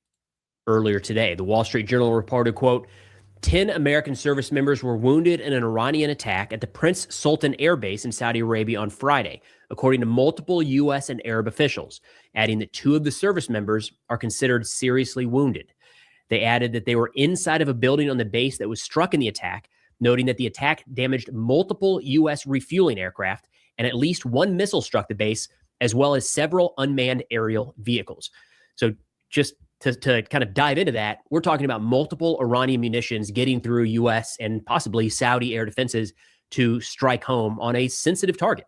Right now, does that detail to you like weakening offensive capabilities by the Iranians? Does that seem to you like we have all of the the threats mitigated at this point, and that we're just kind of willy-nilly flying over to Iran, trying to look for the last remaining targets to finish this, to finish them off? Again, it's not fun for me to do this. I don't like to have to report on U.S. bases. I don't like to have to report on like the air defenses of the United States getting penetrated But the lies that you're being told by this administration forces us to say, hey, look it, this is the reality. This is what's taking place on the ground right now, despite what they're telling you. So again, we're forced into this position, and I don't care for it one fucking bit. And again, I don't want to be in this, reporting on this. I'd love to be talking about something else, but this is where we are. This is the reality of the moment that we're in. And that's why we have to continuously point these things out. Because if we don't tell you about this, you can be damn sure that the Trump administration, the Trump regime, and Pete Hegseth and the rest of these fucking people ain't going to do it for us, right? They're not going to be the first ones out there telling you about the possibilities and the dangers still posed to not only our allies, but the U.S. bases and the troops in the area, as well as obviously the ongoing buildup and the threat of boots on the ground that's continuously been reported on now. Because they're not going to fucking tell you about that. You'll have to find out, the day after it happens, or only after, so many people in the background have been talking about it that they're forced to kind of acknowledge it. But that's why we have to tell you every single day on this show, this is what's taking place. This is what's being told.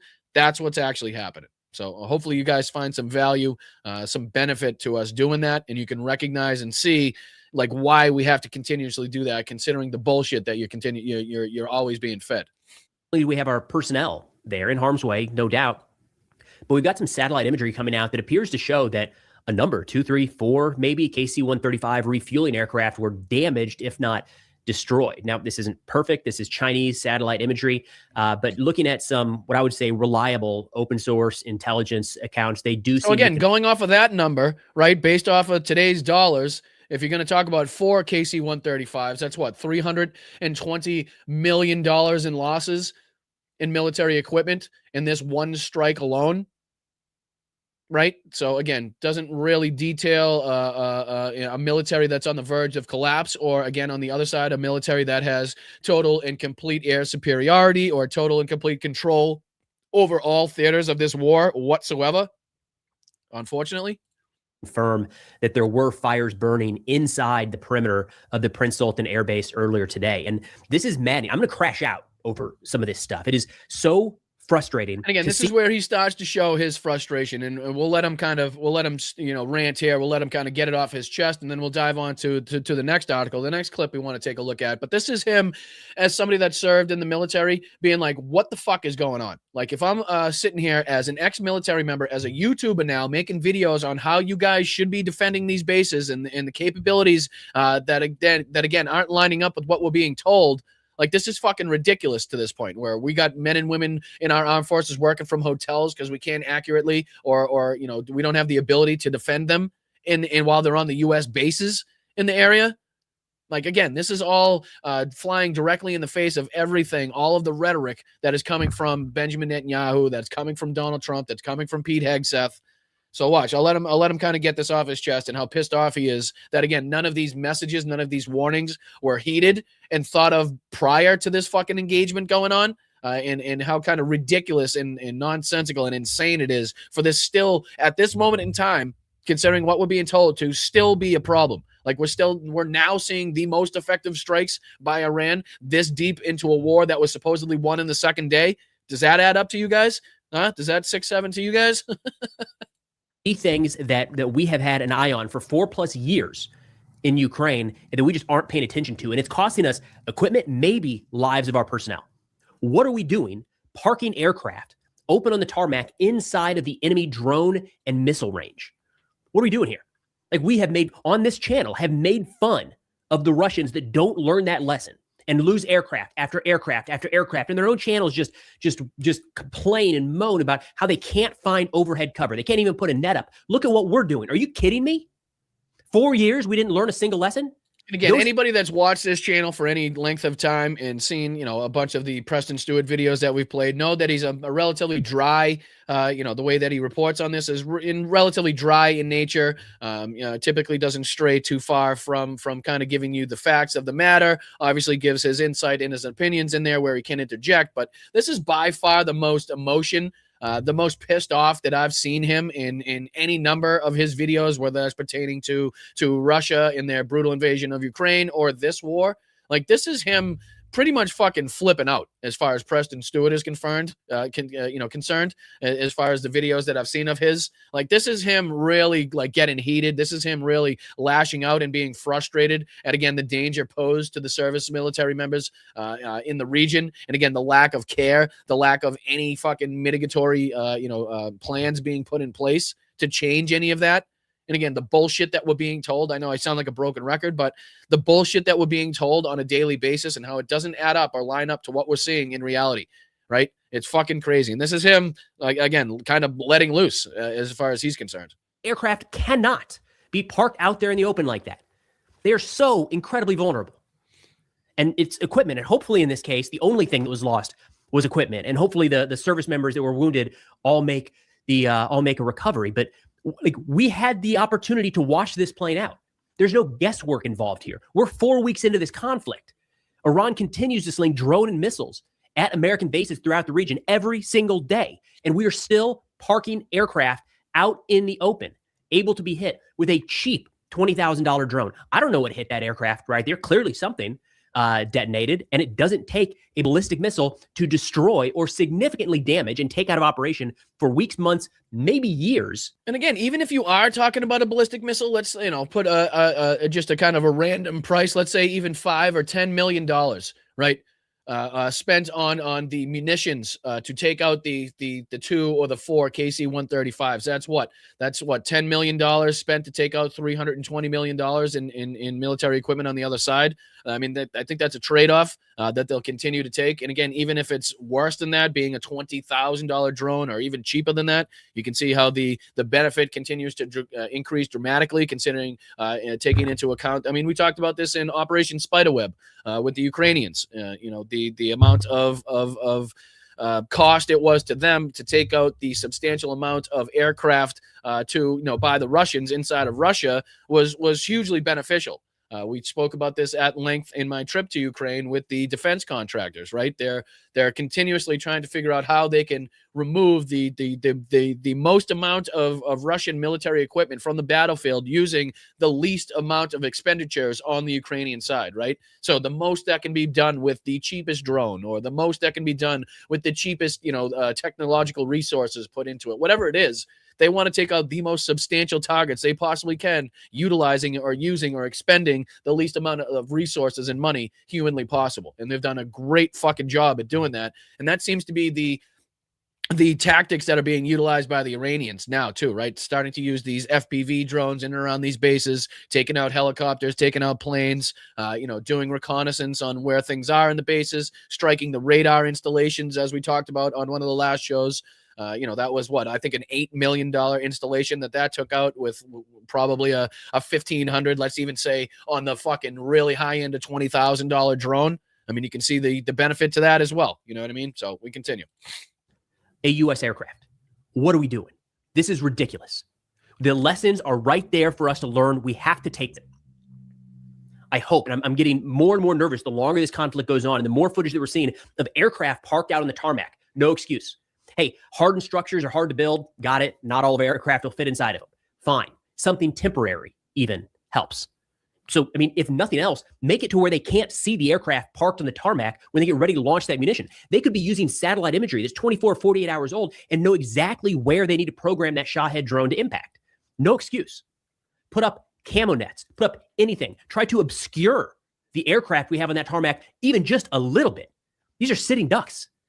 And on top of this, just a couple of days ago, we saw FPV drones flying through the U.S. Embassy in Baghdad, through Camp Liberty, just hitting whatever they wanted. On top of this, Hezbollah yesterday just released their first footage of an FPV drone striking an Israeli tank. That's not clear how much damage that did, and the pilots, no doubt, are still learning. They're a little bit wobbly in a lot of ways. Come on. We know our adversaries have these capabilities. It is ridiculous that we are watching them successfully carry out some of these attacks when we knew that this is exactly what they would be trying to do. Now, and again, good points there made by Preston. Shout out to him for again putting the emotion into this that he has, and really laying it out how ridiculous this is and how insane this is. And he's talking about just like the simplest of fucking defenses, like a net. Anything, and some sort of cover, some sort of obstruction, some sort of camouflage, fucking anything, right? where it's not just like, okay, we know these planes are within drone range. We know these planes are within fucking missile range. We know that there's satellite capabilities. We know the cyber capabilities of Iran, but we're still not going to take any fucking mitigatory, steps to try to keep those planes safe, or again, to try to up the defenses on the U.S. bases, like nothing. And you can see how like confused and befuddled he is, where it's like, how the fuck 4 plus weeks on into this conflict that you say was ended, was won in the second day, are we still seeing this bullshit? Are we still fucking hearing about these type of attacks? And again, to show you and to continuously tell you about how much we were warned about this, how much the wargaming experts, the military experts, and the people talking about this, even on my level, were obviously calling for what was going to happen. We were talking about, hey, the Iranians said they're going to retaliate against this place. They're going to said they said they're going to hit all of the U.S. bases, and they're going to strike all of the allied regions that have U.S. bases. They're going to try to control the Strait of Hormuz. Like, this is all something that even fucking morons like myself were predicting and talking about. You know what I mean? So you didn't need to be like inside of the Pentagon. You didn't need to be inside of the Situation Room in order to think about this shit. And it's crazy now, even this amount of time on, even with the pressure and the lack of fucking victory or goals achieved in this war, that we're still seeing this shit. But again, here's Ukrainian President Volodymyr Zelensky. Here's just a quick clip of him on with NBC News describing the Russian intelligence and how they're continuously sharing it with Iran and how that's giving them a huge fucking leg up in this fight, seemingly. Because ever since that was reported, ever since that seems to be, more and more likely and happening more and more, they've been more beneficial. They've been more able to get through the U.S. air defenses. They've been more able to penetrate the Iron Dome in Israel. And again, we've continued to see these impacts on U.S. bases, taking out planes, radar installations. So here's just a quick clip of Zelensky sitting down with NBC News. He's asked about the intelligence sharing. He gives his opinion, and he also goes on and was asked about Trump's basically long-term care of the Ukrainian people, and if he thinks that's actually something that Donald Trump's thinking about. So he'll give his answer on that as well, I believe, in this clip. So let's check this out. Slava Ukraine. Tonight, in an interview in Qatar, President Zelensky revealing Russia's intelligence support for Iran as it strikes U.S. forces in the Middle East. Do they help Iranians? Of course. How many percent? 100%. Whipping out his phone to read from his daily intelligence briefing, which says Russia took satellite images of this U.S. airbase in Saudi Arabia 3 times in the days before Iran attacked the facility. So that's Zelensky, president of Ukraine, pulling out his intelligence reports that suggests that Russia helped Iran gain and took satellite images of the same U.S. base that we described that the Iranians attacked and took out, something allegedly, reportedly 4 KC-135s and injured 10 to 14 troops, 2, severely wounded. And that's coming directly with the help and assistance of the Russians that are now being allowed to sell their oil, where the sanctions have been fucking lifted to a certain aspect, where Donald Trump continues to give them the benefit of the doubt and allow them to extend their war and to continue to keep funding their war inside of Ukraine. These same motherfuckers, and nobody seems to think anything of it. Nobody seems to care about it inside the fucking U.S. regime, right? We always talk about how in the first days of this war, Pete Hegseth was asked directly by one of the reporters, hey, do you have any message for China? Do you have any message to Vladimir Putin in Russia, right? Which would have been the moment you think this fucking tough-talking alpha son of a bitch, the drunk son of a bitch himself, Pete Hegseth, if any moment he could have utilized to, again, talk strongly against our enemies, and to try to build up our capabilities, it would have been that fucking moment, right? But instead, he'd rather talk about not following international law, not talking about the rules or following the rules of engagement, not following the Geneva Conventions or the UN charters or anything like that. He'd rather talk about that, but he had no message whatsoever for China or Russia. And a continuing, it's continuing silence here as far as that's concerned, and how we're trying to mitigate or stop that risk or cooperation or relationship from affecting our war here in Iran. I haven't heard shit about it, but it's being reported here and talked about in specific intelligence briefings by President Volodymyr Zelensky here. U.S. troops. I think that in Russian interest to help Iranians, and I know that they share information. The war is consuming huge numbers of U.S.-made missile interceptors. How worried are you about American weapons that are supposed to go to Ukraine instead coming here to the Middle East? I'm very worried. I hope that the United States will not make such mistake. Zelensky has been visiting Arab states under attack, offering his country's hard-won expertise in drone warfare. The U.S. has lifted some sanctions on Russian oil. Yeah. The Kremlin is benefiting from higher oil prices. Is Vladimir Putin the big winner from this war? He has benefits, a lot of benefits of this war.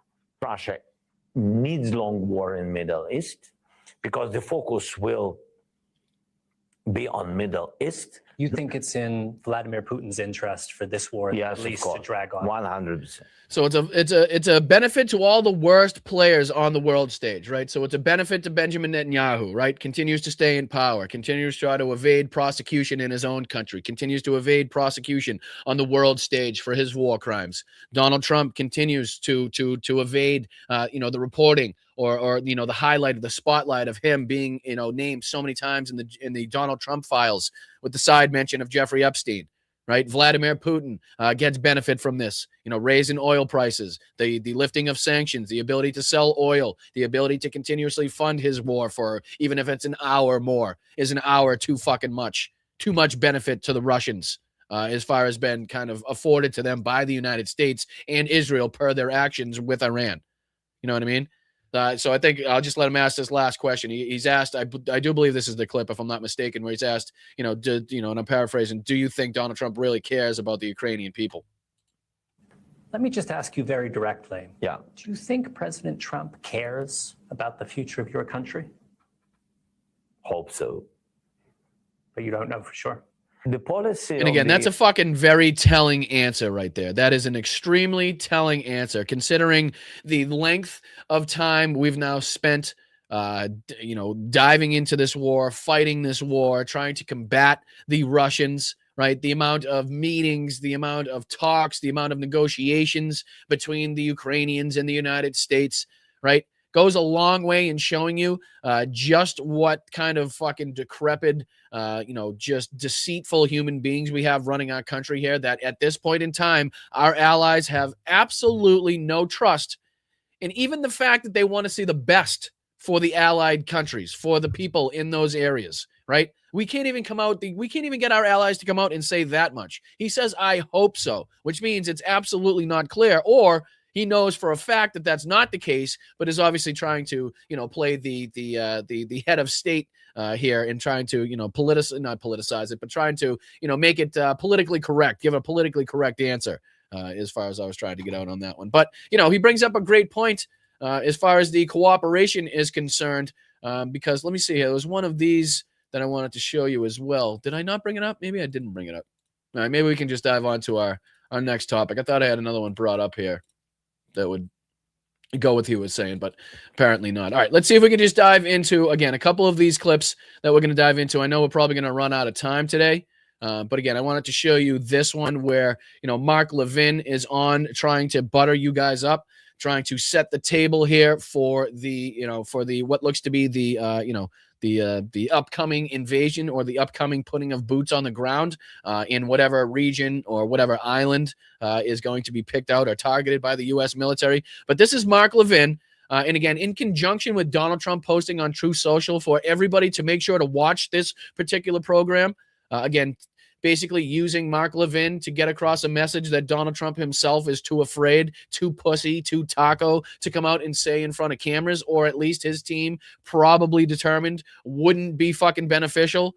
He wouldn't get the response that he would think he was going to get if he was to come out and try to butter the country up as far as boots on the ground is concerned. I know he hasn't ruled it out. I know he's continuously said it, it's an option. And what's her name? Caroline Leavitt has continually called it an option. But as far as trying to get you on the side of and on board with, this is kind of the first steps that we've seen here. And again, you can see in the right-hand corner of this tweet, Donald Trump's little Truth Social post. And this is posted and says, Trump just told Americans to watch Mark Levin tonight. Levin's message, we need boots on the ground in Iran to seize their uranium.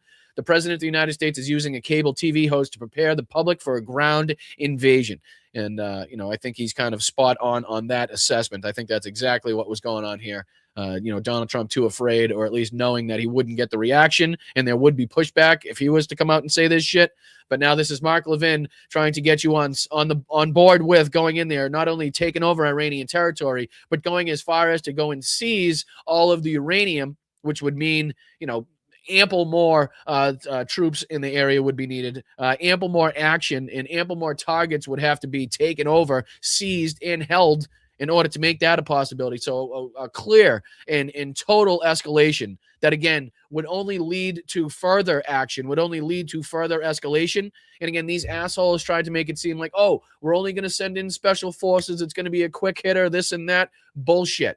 Boots on the ground is a fucking huge escalation, regardless if it's fucking 10 troops or if it's 10,000 troops or 100,000 troops, right? It's a clear escalation that has ramifications and detriments that go alongside that, and again, extend and prolong the length of this war exponentially almost. So again, here's Mark Levin, and this is only a little over a minute of this bullshit little fucking screed that he went on here to try to get you on the side of boots on the ground. But look at how hard they're trying here. Again, setting the table, but not having the balls themselves, right? Donald Trump not having the fucking balls himself to come on to fucking television and try to ask ask a favor and try to gain your acceptance for putting boots on the ground. He doesn't have the balls to do it. It's a thought. Grow a sack, fill it with some balls. He can't. He just doesn't have the ability to do it. But again, here's Mark Levin in his little bullshit screed that he's got going on here. Tell me how you can call this out in the chat in the million ways that you could probably do so. Troops on the ground. He said no troops on the ground. I don't remember that in any campaign speech either. No, well, typically when you say no new wars, right? When you say the president of peace, it's kind of like a secondary aspect to that would be, the thought of no boots on the ground, right? That kind of comes in conjunction with that. When you say no new wars, one could probably be, okay with saying, okay, well, that means that we're not going to put boots on the ground in foreign wars anymore. So again, you see how he's trying to he didn't specifically say there weren't going to be any boots on the ground. He just said that there was going to be no new wars. We weren't going to send our troops into foreign wars. We were going to put we're going to be the president of peace, and we were going to end everything and make everything cheaper. But again, you see how he's trying to rewrite the history as far as what the campaign was telling you? Well, now it's like, oh, he didn't say specifically no boots on the ground. So let me tell you why it's a good reason, why it's a good idea. But why would we need troops on the ground? Yeah, why would we? Well, there's a lot of reasons. We won this war already. It's already won. We've hit all the targets. We've taken out the Navy. We've taken out the Air Force. We've taken all the mine droppers, as Donald Trump calls them. We've eradicated their military capabilities, but somehow we got fucking KC-135s spontaneously fucking exploding all over the place, apparently, because there's no capabilities left by the Iranians. So I don't know how the servicemen and women are still getting injured and the planes and the equipment is still getting taken out, but it's obviously going to be by fucking magic. And we wouldn't need 300,000 of them. It's this uranium, too. We've got to get the uranium. If it cannot be destroyed, if it cannot be altered. Sorry, is that the same uranium that we had fucking cameras attached to and that we had inspectors around to make sure that was followed from the moment it got taken from its fucking, from the source to the time it was used at the end of the line, wherever it was used for? Right? Isn't that the same? Is that the same uranium that we're talking about? I'm kind of curious. Is that the one that you now want to go send in? What did you say? 300,000 troops to go in and seize the uranium? Man, that's a good plan on top of on the back of the fucking Iran nuclear deal that we have, right? We got to get it for the reason I just said. You can make dirty bombs, and over time you can still make sophisticated missiles. Here we go. We're still under the threat. We've already wiped out their fucking nuclear capabilities 27 times at this point. We wiped it out 6 months ago. We wiped it out again, this week. We've taken out their Air Force. We've taken out all of the fucking launches. We've taken out everything, apparently, considering what we're being told by this regime here. But again, now they're on the verge again. Right now, again, they're on the verge of having dirty bombs. They're on the verge of having everything else that we're scared about and been told to worry about by Benjamin Netanyahu for the last fucking 35 years, right? Now, all of a sudden, we're back to that. We won it in the second day, but also we need $200 billion more. We won it in the first day, but also we're going to send in more troops and warships, right? We eradicated and obliterated their nuclear capabilities 6 months ago, but also now we need to send in more and more troops to go and seize the uranium. that we already had to deal with the Iranians to make sure that, all of that was followed and fucking documented, right? See how none of this lines up, none of this adds up, none of this matches up. Like it's a zigzag of bullshit everywhere you go. And now again, the propaganda arm that is left here doing the bidding by the president, Mark Levin on Fox News, is trying to again make it seem like this is just another step. This isn't really an escalatory thing. This is just kind of what we have to do. So you need to get to the uranium. That's why I'm reading in the paper, we're talking about the 82nd Airborne, we're talking about these various special forces and the various military services and so forth. He's not talking about sending regular army and infantry in by the hundreds of thousands. I'm sorry, what the fuck do you think the 82nd Airborne is? Like, what the fuck do you think, what do you think they are? Like, and again, what makes you think that at any point in time, the original force that we send in is the last of the forces that we send in, right? So if we're starting to send in 10 or 20,000, right? When the fuck has it ever been that was the only 10 or 20,000 that went in there?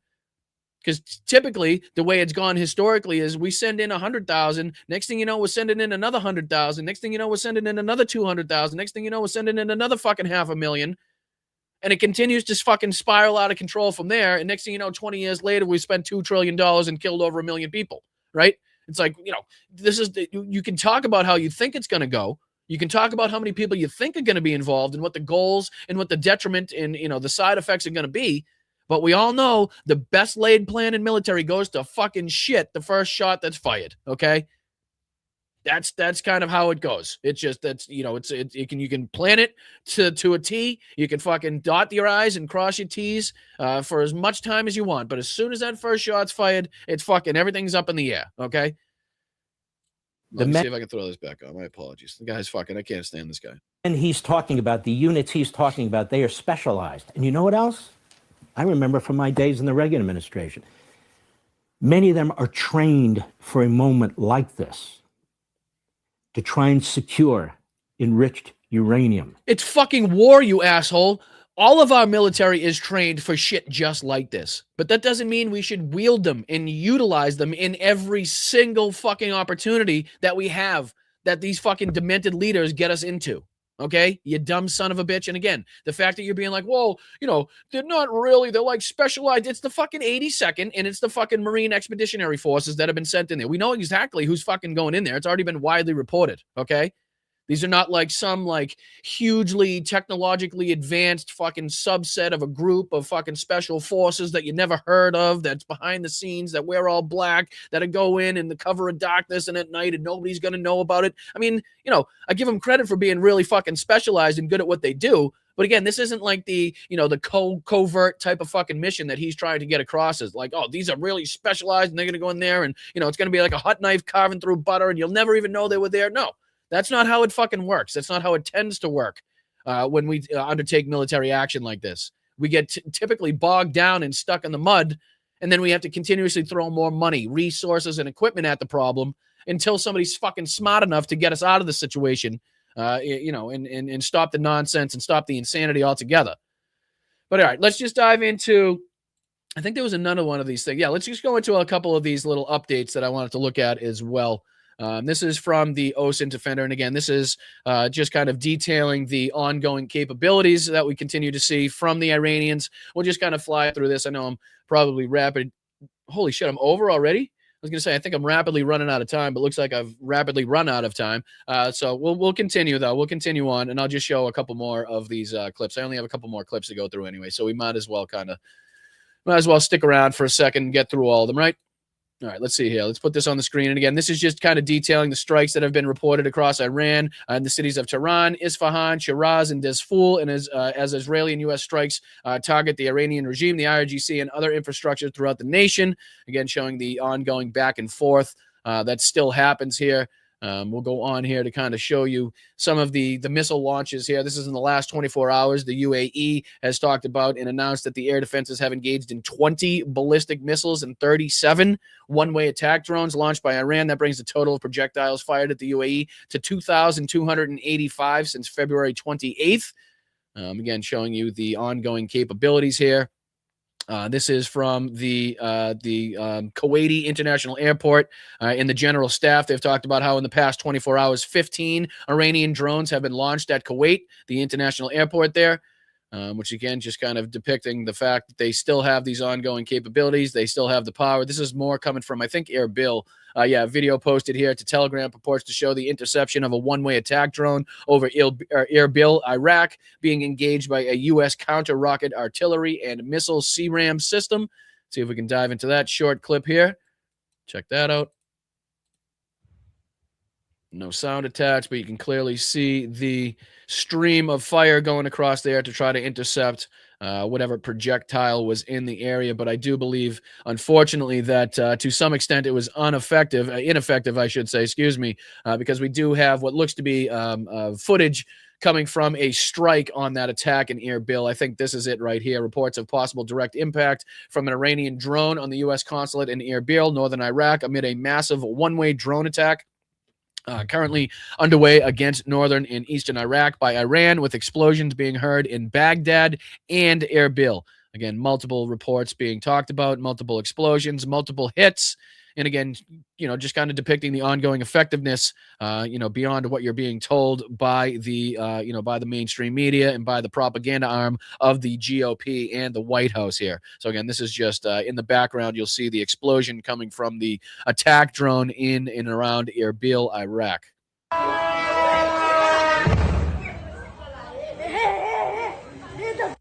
I'm going to play one more time. So again, a clear impact, clearly successful as far as penetration through the air defense systems.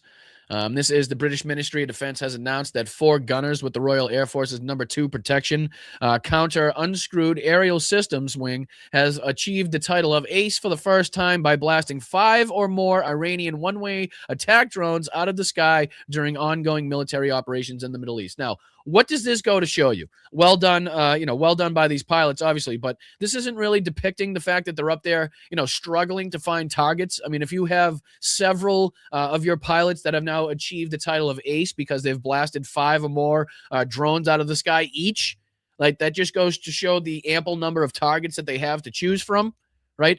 And the fact that they even have the capabilities to shoot down that many drones goes to show how many drones are actually up in the air and being launched in retaliation by the Iranians. Here's another one: a counter-rocket artillery and mortar CRAM system seen engaging Iranian one-way drone earlier tonight on the American-Syrian military base near Kasrak in the Al-Hasaka governorate of the northeastern Syria. See if we can take a look at that quick clip.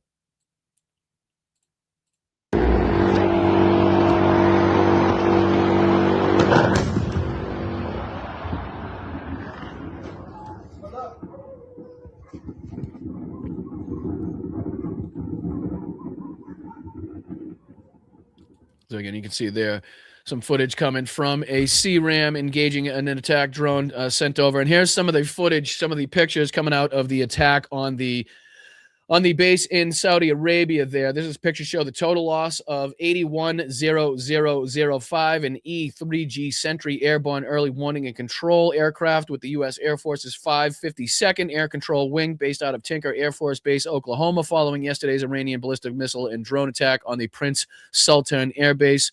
Again, here's some of the pictures coming out of that. You can see the total destruction there of the KC-135, again, a $40 million aircraft in 1998. Judged on and changed for the price of inflation. And in today's money, somewhere around $80 million per aircraft. And again, reportedly 4 of them being taken out to the tune of some $320 million. Again, above and beyond the injuries caused to the U.S. servicemen and women at the base. I believe there was some 10 to 14 injured, 2 critically or seriously wounded. But again, you continue to see footage and pictures coming out of here. Here's just another angle at the attack on one of the KC-135s. Again, not exactly depicting a military that is in total and complete control over the situation by any stretch of the imagination. We go on here to talk about, here's some more of the the footage and the coverage of that taking place, in addition to a number of KC-135 Stratotankers that suffered various levels of damage in yesterday's ballistic attack on Prince Sultan Air Base in Saudi Arabia. U.S. Air Force E-3G Sentry Airborne Early Warning Center aircraft also suffered significant damage in the attack, according to officials who spoke to an Air and Space Forces magazine. The U.S. Air Force operates 16 E-3Gs with around 40 to 50% of aircraft currently deployed in the Middle East for Operation Epstein Fury. What is that? What's the going rate for a E-3G? So we'll see. E-3G Sentry costs. See if this is more or less. Holy shit. Throw this on the screen. So the Boeing E-3 Sentry AWACS is valued at approximately $270 million to $500 million per aircraft.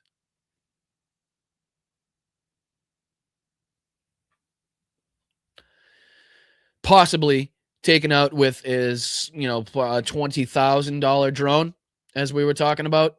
And again, that's above the $80 million for the KC-135, $500 million per aircraft. Again, just being taken out willy-nilly by the Iranians at this point, which again doesn't go to show the dramatic fucking capabilities that have been eradicated. This is the satellite imagery that we were just looking at on Preston Stewart's video, detailing the kind of destruction to the planes that were lined up wing to wing in a ridiculous manner. And I think that kind of catches us up here. Let's see if there's anything else that we missed. This is the Ministry of Defense for the United Arab Emirates has announced that air defenses have engaged 16 ballistic missiles and 42 one-way attack drones over the last 24 hours. Since the start of the war 1 month ago, there have been 15 cruise missiles, 414 ballistic missiles, and 1,914 one-way attack drones fired at that country. This is the Iranian Ministry of Energy has confirmed ongoing power outages in Tehran and other cities across northern Iran following strikes in the past hour by Israel and the United States against energy infrastructure in Tehran. What is that doing to the price of oil? Let me see if that's had any effect. Oil price. Let's see here. Looks like it's kind of holding at the moment in time. It was about 112.3 the last time I looked at it. WTI.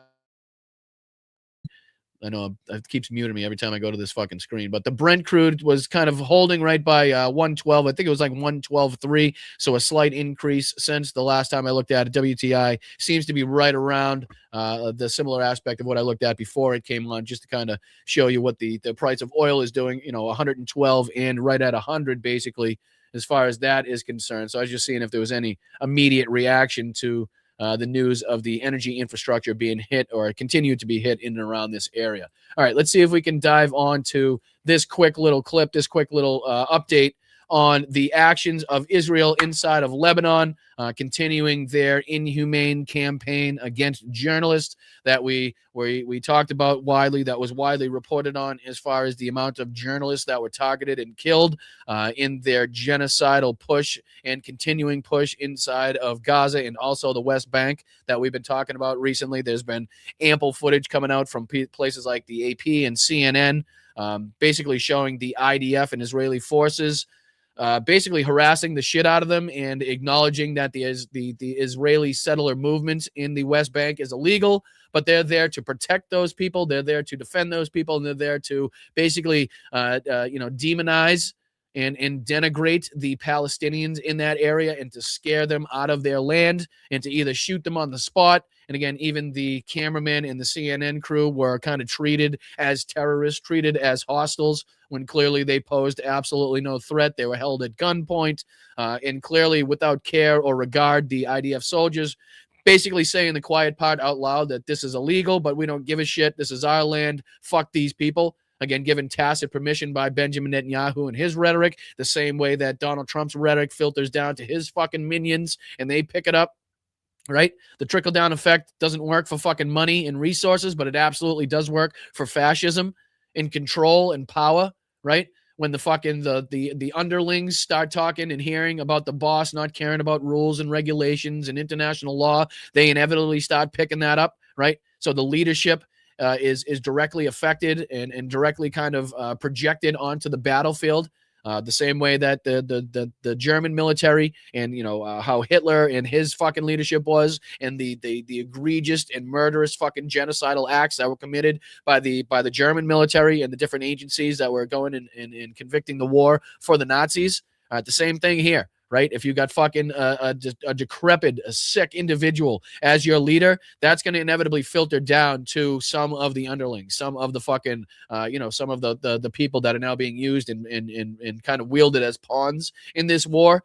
So again, it's not kind of surprising to see that this has filtered down to, again, the IDF soldiers, where they've been given fucking all of the permission and all of the rights in the world by their government to, again, brutalize, harass, kill, and murder these fucking people in broad daylight to steal their territory. So again, this is Israel's strike in Lebanon kills 3 journalists covering the Iran war. Again, some things never fucking change and again, the genocidal nature of Benjamin Netanyahu, the IDF, and the greater fucking Israeli government as a whole is something that's not going to fucking change until we fucking stop it. And again, this is, again, ongoing look here. This is AP talking about the 3 journalists that were targeted by Israel. Again, going in line with and continuing the brutality against, you know, citizens, civilians, in like we were talking about in their Gaza campaign as well. So let's take a look at this. Again, this is just about a 2-minute update, a 2-minute clip talking about this story. The Israeli military launched an airstrike on a vehicle that was traveling in southern Lebanon, killing 3 Lebanese journalists who were inside, all of whom had been covering the renewed conflict between Israel and the Iran-backed militant group Hezbollah here in Lebanon.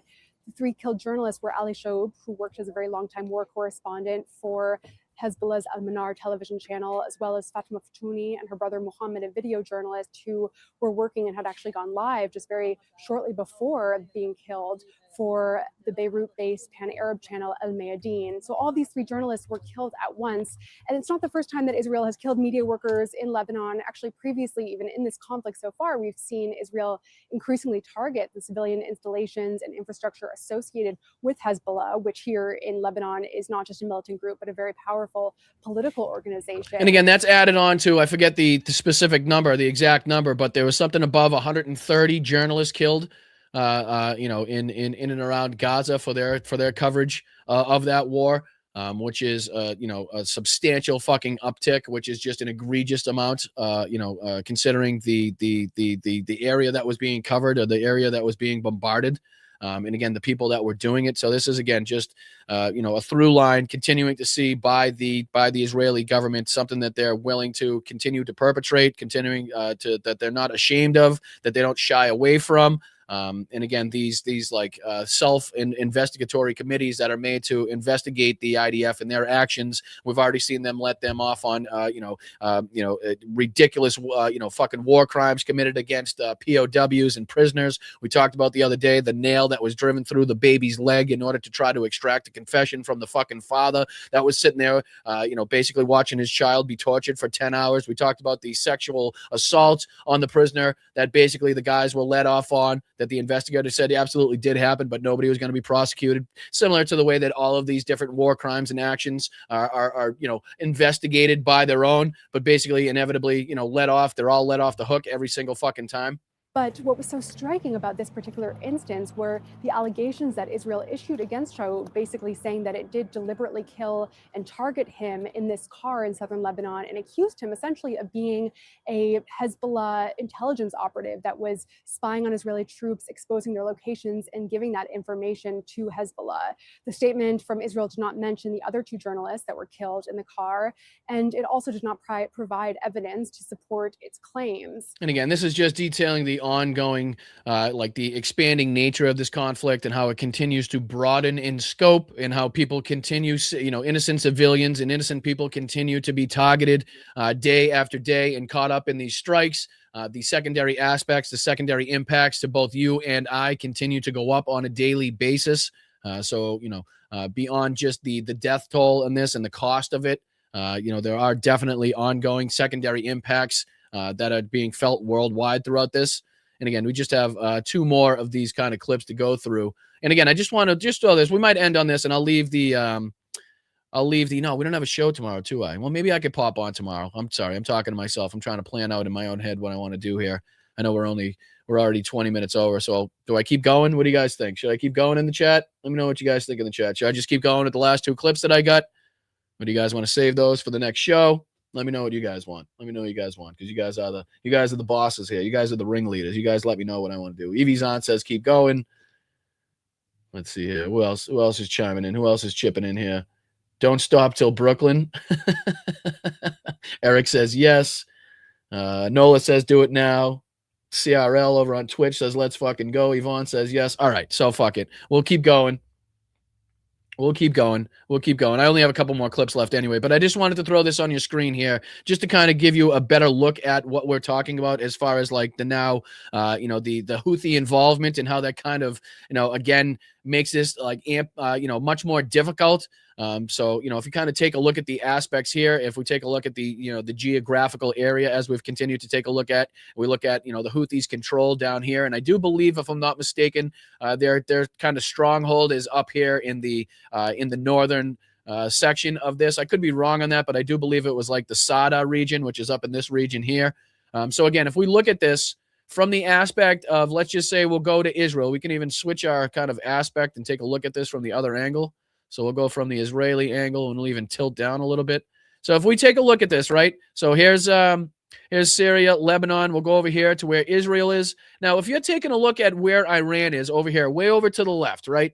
So continuing to based on the aspect that we have here now. So they're basically looking at all their missiles, trying to defend all of their missiles coming from this area. And this goes for the surrounding regions as well. But now look at over here where Yemen is, right? So up here where Yemen is, now all of a sudden you're talking about missiles coming from both the direction of Iran, obviously, and then obviously the total and complete opposite direction over here in Yemen.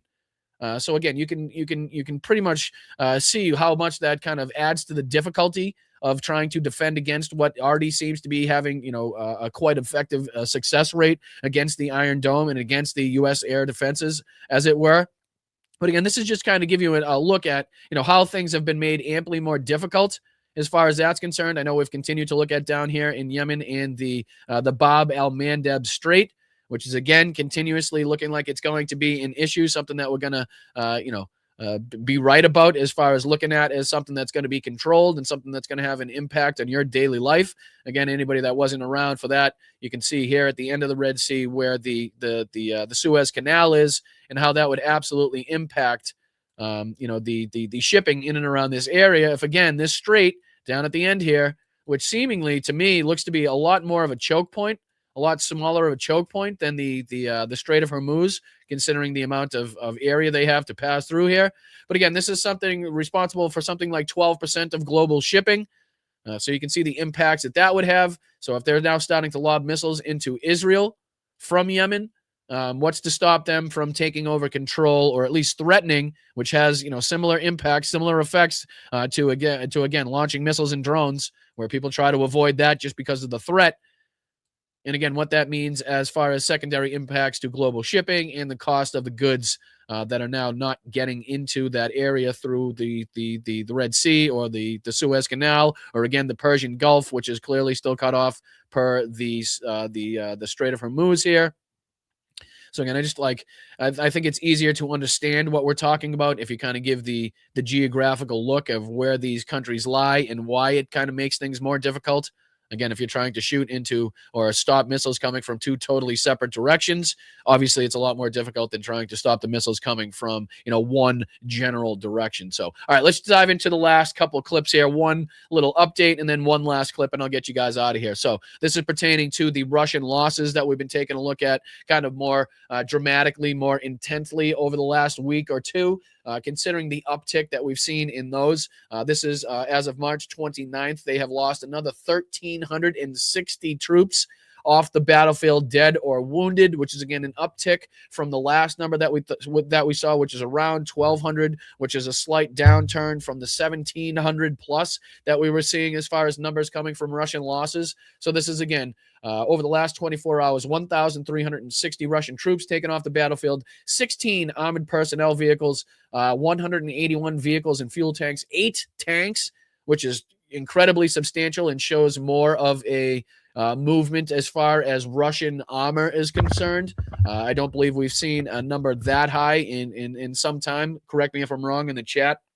But I do believe that would detail kind of an uptick in the momentum, or the movement, I should say, or the use of Russian armor, because of the the weather changes, because of the ground thawing. We told you that was going to be more likely to be seen. Obviously, we've seen that coming out of the winter months, throughout this war. So again, another 65 artillery systems taken out, another almost 2,000 drones taken out. So that all over a 24-hour period, again, showing somewhat of an uptick from the numbers that we were seeing before. And I just want to, and we'll end on this, give you a short update on the ability, or again, the mitigatory policy, the mitigatory plans that Ukraine has been successfully undertaking as far as trying to stop, or at least mitigate, like I said, the amount that Russia can profit, or at least utilize the amount in the price increase in oil. And again, the dropping of sanctions, and then allowing to sell the oil. So Ukraine has been doing a fantastic job of trying to, again, like I said, mitigate the amount of benefit that Russia sees from that. So this is just a quick video here from Georgi at Ukraine Matters, detailing how Ukraine just cut off Russia's oil lifeline. So I just figured we'll end on this, a little success from the Ukrainian military, detailing kind of how they've learned and recognized how Vladimir Putin is, profiting from this Iran war, and how they could try to put an end to that, or at least, like I said, mitigate those benefits to the best of their ability, and hopefully, in some regard, kind of outpace the benefits and make it even more detrimental to the Russian military and to the Russian economy on a whole. So again, here's Georgi from Ukraine Matters. I do appreciate his videos and what he does in keeping us informed. So if anybody is not subscribed, if you want to keep up to speed on what's been going on in Ukraine, there's a great channel to do so. Just made it over he's over 200,000 subscribers now. So good to see him and his channel growing. Hopefully we can grow somewhat at a close pace. So we're trying to get to 20,000 subscribers by midterms. So hit that subscribe button, try to help us get there. All right, let's dive into it. Hey there, Georgie here with Ukraine Matters. Guys, we have been all following the state of affairs with the oil. I am pretty sure if you own the car, you definitely have. But the main question in the perspective of Ukraine that we are asking ourselves is how much this is influencing Putin and how much money he's going to make from it. And I'm here to tell you that he's not going to be making as much money as he thought he would, because Ukrainian kinetic sanctions are working, and they're working good. I love how he calls them kinetic sanctions. I think that's a fucking fabulous term. I don't know if he coined that himself, but whoever came up with the phrase kinetic sanctions, it's fucking spot on. It's beautifully used. Because again, these kinetic strikes being utilized, and again being targeted by the Ukrainians on top of the what's going on in the front lines, obviously trying to control and trying to target the Russian oil facilities, definitely the capabilities that they have to sell the oil. So again, as far as attacking the refineries is one thing, but going after their ports, going after their ability they have to sell that, like they can extract all the oil they want from the ground, but if they don't have the ability to sell it on the world stage to the world, then again, they don't profit from it. It's fucking useless to them at that stage. So again, you can see how Ukraine's trying to learn. They're trying to, again, work with what's going on in reality, what's taking place in real time, the effects and kind of the benefits that Russia has seen from the oil price increase. And now they're changing their tactics to, again, hit these ports, the Ust-Luga port. Again, we've talked about, I think he says something around 40% of Russian, oil capabilities as far as selling it have been kind of attacked, have been stopped as far as that's concerned, which is a pretty substantial fucking number. So again, I'll let him continue. If you missed it a little bit, in the last couple of days, Ukraine has been focusing on taking out Russian export potential of oil. With the prices of oil going up, Russia is seeing a big potential to fill in their budget, as they will be able to export a lot more oil than they would beforehand. And we see that there is a certain relief on sanctions coming from the United States side, as they're allowing Russia to sell oil illegally to some countries that they were not allowed before. And European Union also pushing back on their ban on import of the Russian energy resources further than it was planned before. So both European Union and the United States are looking at Russia and kind of like, well, should we or should we not? Maybe. And the country with some resemblance of sanity left, Ukraine, looks at it, looks at this weird dance that Europeans and Americans are doing, and thinks that, well, we should take care of this ourselves. And so they did. In the last week, Ukrainians were able to take out a lot of port capacity of Russia, specifically targeting the ports of Ust-Luga and Primorsk in the north. This is close to Estonia and Finland in the north, and also Novorossiysk in the south. This is in the Black Sea near Crimea. And the strikes were extensive. There are videos and satellite images showing that it is completely covered in smoke. It's been burning for multiple days. There are satellite images from further apart showing that this smoke cloud is now spreading about 550 kilometers from the strike area. Yeah. The strikes around the Vyborg also hit not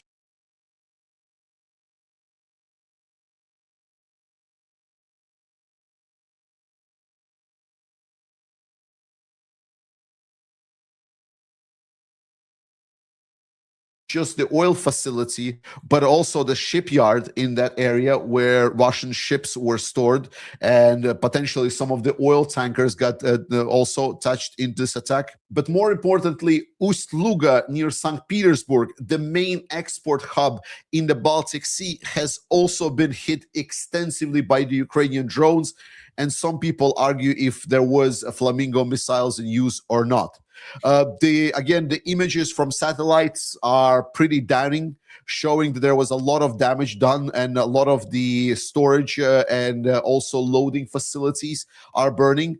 After that, the reports were that there was another strike to kind of continue on the good tradition that the Ukrainians have started. And in general, Ukrainians are targeting this whole network. They're also targeting not only the pipelines that I mentioned and ports in Primorsk and Novorossiysk, but they're also targeting the oil refining facility in Yaroslavl, which is located right here at the intersection of these pipelines. So again, it just shows the ability that the Ukrainian military has to kind of switch their tactics on a dime, right? To recognize in real time what would be the most benefit to them to continue to strike, what would have the most impact to the Russians for them to continue to strike. So again, they've now recognized that, you know, the added money that they're making from their oil sales. Now, if they go to attack these ports and their ability to sell this oil and to get that out there to the world economy, then it will have huge impacts, huge economic impacts, and will go to mitigate, again, any benefit that they've seen from the raise in oil prices to a certain extent. Again, hopefully, if it, you know, at some point it even goes to outpace as far as the amount of oil. Yeah, you can see here, this is in Ukrainian, but you can see the 40% here. That I was talking about just right. I don't know if you can see my mouse, but if you look just underneath the video where it goes to the kind of looks like the description where it says Reuters, you can see here where it says the 40%, which I believe is the percentage of kind of oil capabilities as far as them getting it out there to their ports has been affected so far. So again, a substantial percentage of Russia's capabilities now being targeted by the Ukrainians. And again, another switch, another kind of clear show that the Ukrainians are on top of this shit and know exactly how to switch tactics and where to hit and how to affect, you know, how to best damage and affect the Russians as far as, you know, military capabilities, you know, their economy, shipments and sale of oil. So again, just to kind of show you what's been taking place. Next time on the show, we'll kind of detail what's been taking place on the front. We kind of try to do this like back and forth where, you know, we do as much as we possibly can to try to keep us as informed as humanly possible in all of these different conflicts, all of the things that we're passionate about here. Again, if you've watched the show anytime or if you've seen the background, you can clearly see that we're quite fond of and huge supporters of not only the people of Ukraine, but the Ukrainian military and also the leadership there. You know, it's something that we've been really passionate about since the beginning. And again, even before the full-scale invasion in 2022, we were covering the little green men and the Crimea. So again, this is something that is very near and dear to us. Something that we're going to continue to cover to the best of our ability. We're going to try to help out to the best of our ability, whether it's, you know, the ongoing drive with the I Stand With Ukraine t-shirt that goes to help the Misto Dobra put on by Tom, that t-shirt, whether it was the, you know, the NAFO and 69 Sniffing Brigade campaign that sent over $23,000 in order to buy a pickup truck to go to the 72nd Separate Mechanized Brigade which you guys were incredible in helping us get to the goal. I'm trying to set up, hopefully, a chat with Jake Bro coming up soon. He just finished a $1 million NAFO campaign. Yes, you heard that right. Another $1 million NAFO campaign, and I don't think it even took him a week. So I was extremely impressed about the way that his community and the pro-Ukrainian community at large came together and continues to come together for these campaigns. So to see, I think there was one couple that put in over $50,000 alone themselves into the campaign. So again, the support is still out there. The people are still desperate for information and news, and they still want to help again the Ukrainian people, where the United States and the European Union aren't stepping up. So it's really good to see. So hopefully, I think maybe Wednesday, tentatively, we'll be speaking to Jake Bro. If not, hopefully we can schedule something in the upcoming days where, again, we can congratulate him on his support and his campaign, and also get some insight as to, where the fight is going, what he expects to see in the spring and summer offensives. So it'll be a good conversation. I hope you guys join me for it. I really do thank you guys for joining me here and, giving me a piece of your time out of your day. I know that's the most important thing that you have. So for you to share even a portion of that here with me is very substantial, and I do appreciate it. So again, hit that like button, subscribe to the channel. We're trying to get to 20,000 subscribers by the time midterm comes around, and we can start kicking the GOP in the dick. So again, what do you say we get into thanking some people over on Venmo? If anybody was kind enough to send a Venmo, which is up here in the corner, you can take a quick picture of it. It's the quickest and easiest way to support the show. Nobody takes a cut out of it. It is instantaneous. And again, if you don't have Venmo, there's other ways to contribute. You can go to patreon.com/Boston You can check out either one of the 3 great tiers on there. We're in the midst of a revamp of the Patreon to get you guys, updated perks and discounts on the merch store and stuff like that. So I do appreciate everybody that stuck with me and kind of, dealt with the outdated nature of the Patreon. A lot of things have changed. A lot has kind of progressed since we built that up to begin with. So thank you guys for your patience and your support.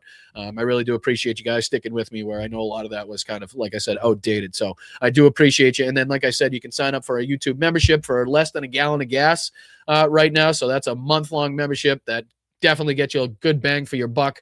Again, a gallon of gas wouldn't get you about 3 seconds down the road, but for less than that, you can get a Boston Brian membership. You can also gift memberships to people in the chat. Multitude of different ways you can contribute. Buy some merch at the merch site, bostonbrian.com. That'll give you my schedule. That'll take you all to my platforms, connect to my Patreon, connect to my YouTube. So again, if you have any questions about the schedule or when we're on, just go to bostonbrian.com. There's an easy link to go to the Blunt Politics merch store too. Go pick yourself up a hat, a mug, a t-shirt, whatever it may be. Support the show. We're trying to do things all in-house. We're trying to do things by ourselves, for ourselves. We continue to say this. I know that a lot of your shows that you watch are supported by sponsors that have corporate backers, that have commercials every fucking 7 seconds. I promise never to do that to you guys. I will cancel the show. I will stop the show before I will ever, show you guys a fucking ad that definitely didn't change my life, but I have to tell you that did. Or if I'm selling you some ridiculously overpriced product so you can use a fucking QR code for Boston Brett. No, ain't gonna happen. And again, I can only help with your support and the appreciation that you guys have for this show, that you will continuously support me in this endeavor. So, all right, let's get into thanking some people on the YouTube side of things. Again, if anybody was kind enough to reach out. Oh, of course there was, because you guys are fucking awesome. Jenny Faye, thank you so much. Not only for getting out there in your local, your local region to support and to rise up against this regime, but putting that video up of you and Gunny. I love me some Gunny. I got to get that guy a beer or a Coke, whatever his situation is. I owe that guy a beer. So Jenny Faye, shout out to you. I really do appreciate you guys, both of you, for getting out there and representing, and thank you so much for your contribution. She says, been listening as I try to catch up on adulting today. Thanks for all that you do, from standing in the cold defending our democracy to using your voice to speak the truth and facts. We need warriors like you. No, it is warriors like you, Jenny Faye, that produce warriors like me. It is you guys out on the front lines. It is you guys speaking up. It is you guys in the chats of all of these different platforms and different channels that keep them running, that keep the passion and aggression up. So it is you, Jenny Faye, that is the the hero, that is the warrior, and everybody else in the chat. I really do hope that I get that message across, that we are linked arm in arm. We are in the resistance together here. There's nobody speaking down to you. There's nobody teaching you. There's nobody, trying to say that we know more than you. You guys are the reason that this platform continues to run. You guys are the reason that this country continues to survive, and the reason that this opposition side, the resistance, is inevitably going to take victory, is inevitably going to, to see change that we want because of the fighters and the warriors like you, Jenny Faye, and everybody else in the chat too. So thank you so much to you and yours. Thank you so much to Roger as well. Roger and Karen, thank you guys so much for your continued support. I really do appreciate the both of you. I appreciate the shit out of you. You know that. Thank you so much, Claudia. Claudia says, thank you for all that you do, Boston Brian, from Blues Lovin'. Thank you so much to you in the chat, Blues Lovin'. Thank you for everything that you do. And again, it is only because of your help, your passion, that we're able to do this. So again, I wouldn't be anywhere without you guys. And then over the last couple of days, Yakov, Tom and Victoria, thank you so much. Yakov again, Garrett, thank you so much. Peter, Candy, V. Sawyer, Tom, Mr. Altar Boy, thank you, brother, very, very much. Thank you, Tanya, and thank you, Jeffrey, like I said, the last couple of days. I really do appreciate you guys. So let's get into thanking some people over here in the fine YouTube chat side of things. Corey starting it off in the right way, my man. Thank you so much. Appreciate that for the $20 contribution. Shout out to you, Corey. Really, really valued member of the community. Really do appreciate all of your support, all of your contributions, all of your generosity, and it does not go unnoticed. So appreciate you, Corey. Hope you're having a great weekend, my man. Thank you so much to Cool Breeze 0432 for 21 fucking months of being a member. Can't thank you enough.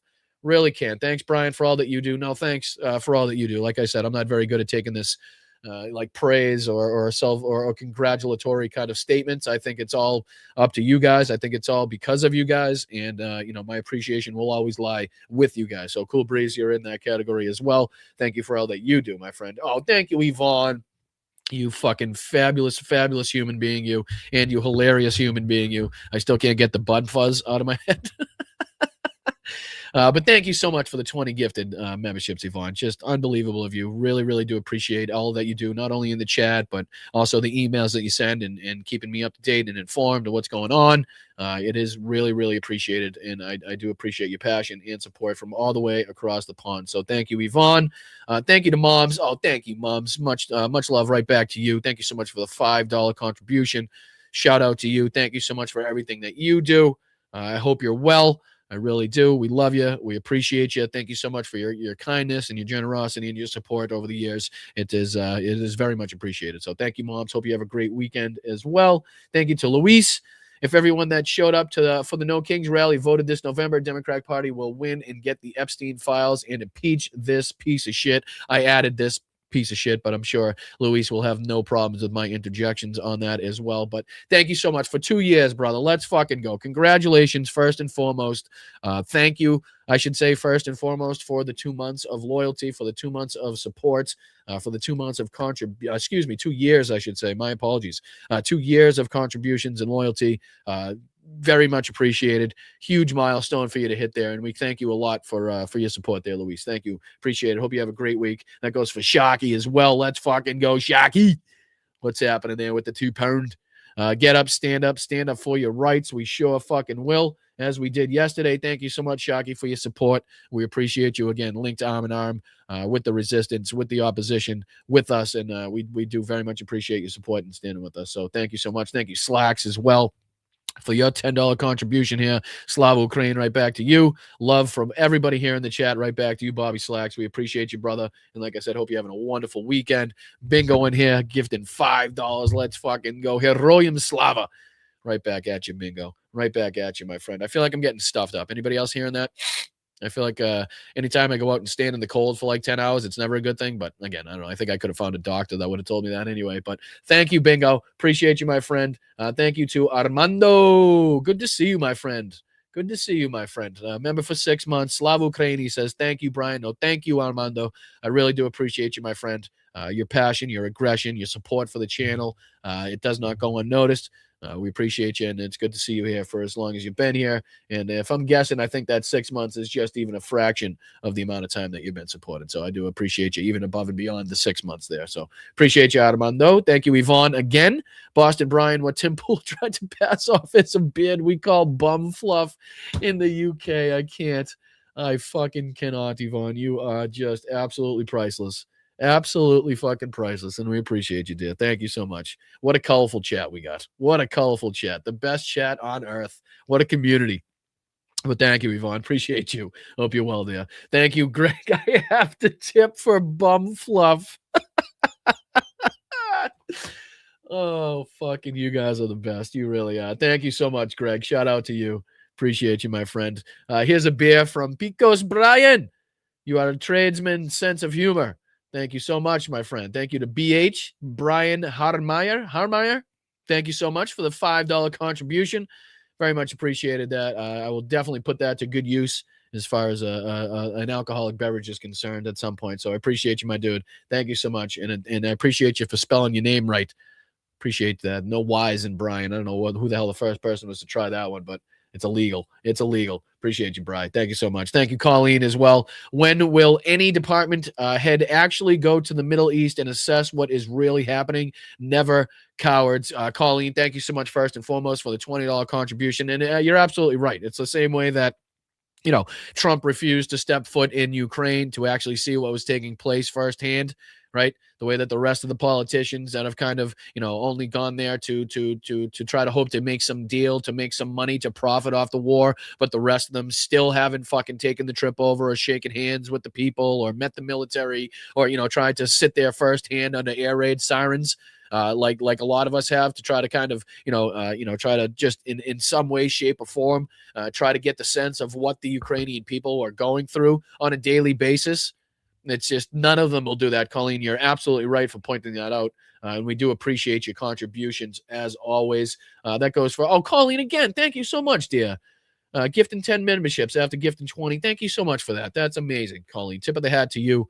I hope you have a wonderful weekend. Thank you so much for being here. Thank you so much for your contributions, your generosity. You guys are fucking fantastic. That goes for Betsy as well. Thank you so much, Betsy. Stay the course, people. Vote blue. It's one of the key facilities. 2 fucking years, Bets. Congratulations. Let's fucking go. I appreciate that so much. Great to see you here for that long. It's a pleasure to have you. It really, really is. And we will absolutely stay the course. If not for me, I will do that specifically for the chat here and you guys, because you guys deserve it. So I appreciate that, Betsy. Thank you so much. Thank you to Tony as well.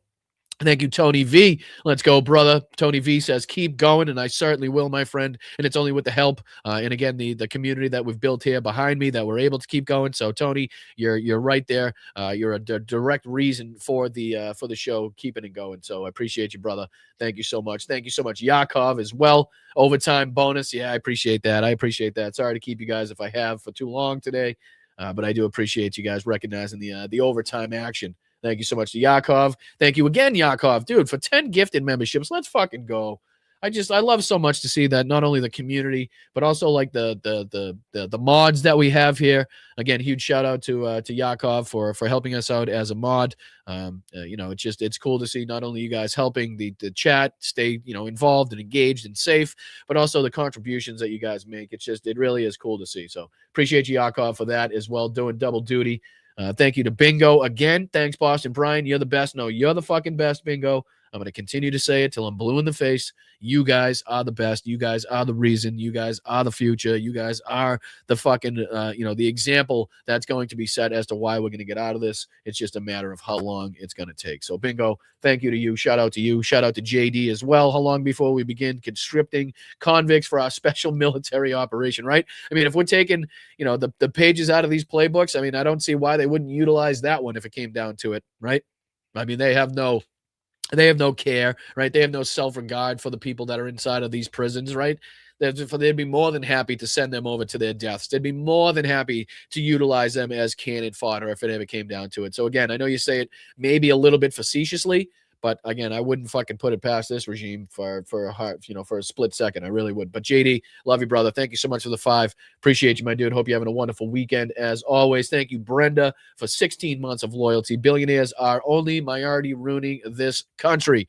Amen. And I just put out a clip of the Tara Busters podcast that I was on the other day with Tara Devlin. She put out a couple good clips on her channel that I kind of reshared on mine about the, kind of the real enemy, and why the corporations and the CEOs continue to be allowed to rape the people of this country and to make billions and billions and trillions of dollars off of the hard work and the labor of the blue collar and the immigrant people in this country that make these corporations and companies possible to run and to make those fucking profits even a thing in the first place. So absolutely, Brenda, I appreciate you guys for sticking with me here. I know we're all on the same side of these things, and I definitely agree with this statement too, Brenda. So thank you for the loyalty. Thank you for being here for 16 months, and appreciate your contributions. And again, Jenny Faye, let's fucking go. Love all you great people. Fuck Donald Trump and the MAGA psychos.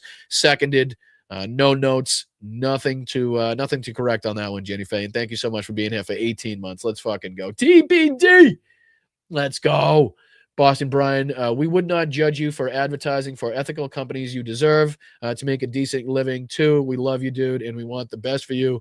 So look into, I want to cuss, but they won't. What's that say? So look into it. I want to cuss, but they won't let me. Oh yeah, on the super chats, they don't quite like salty language on that. I had to find that out the hard way.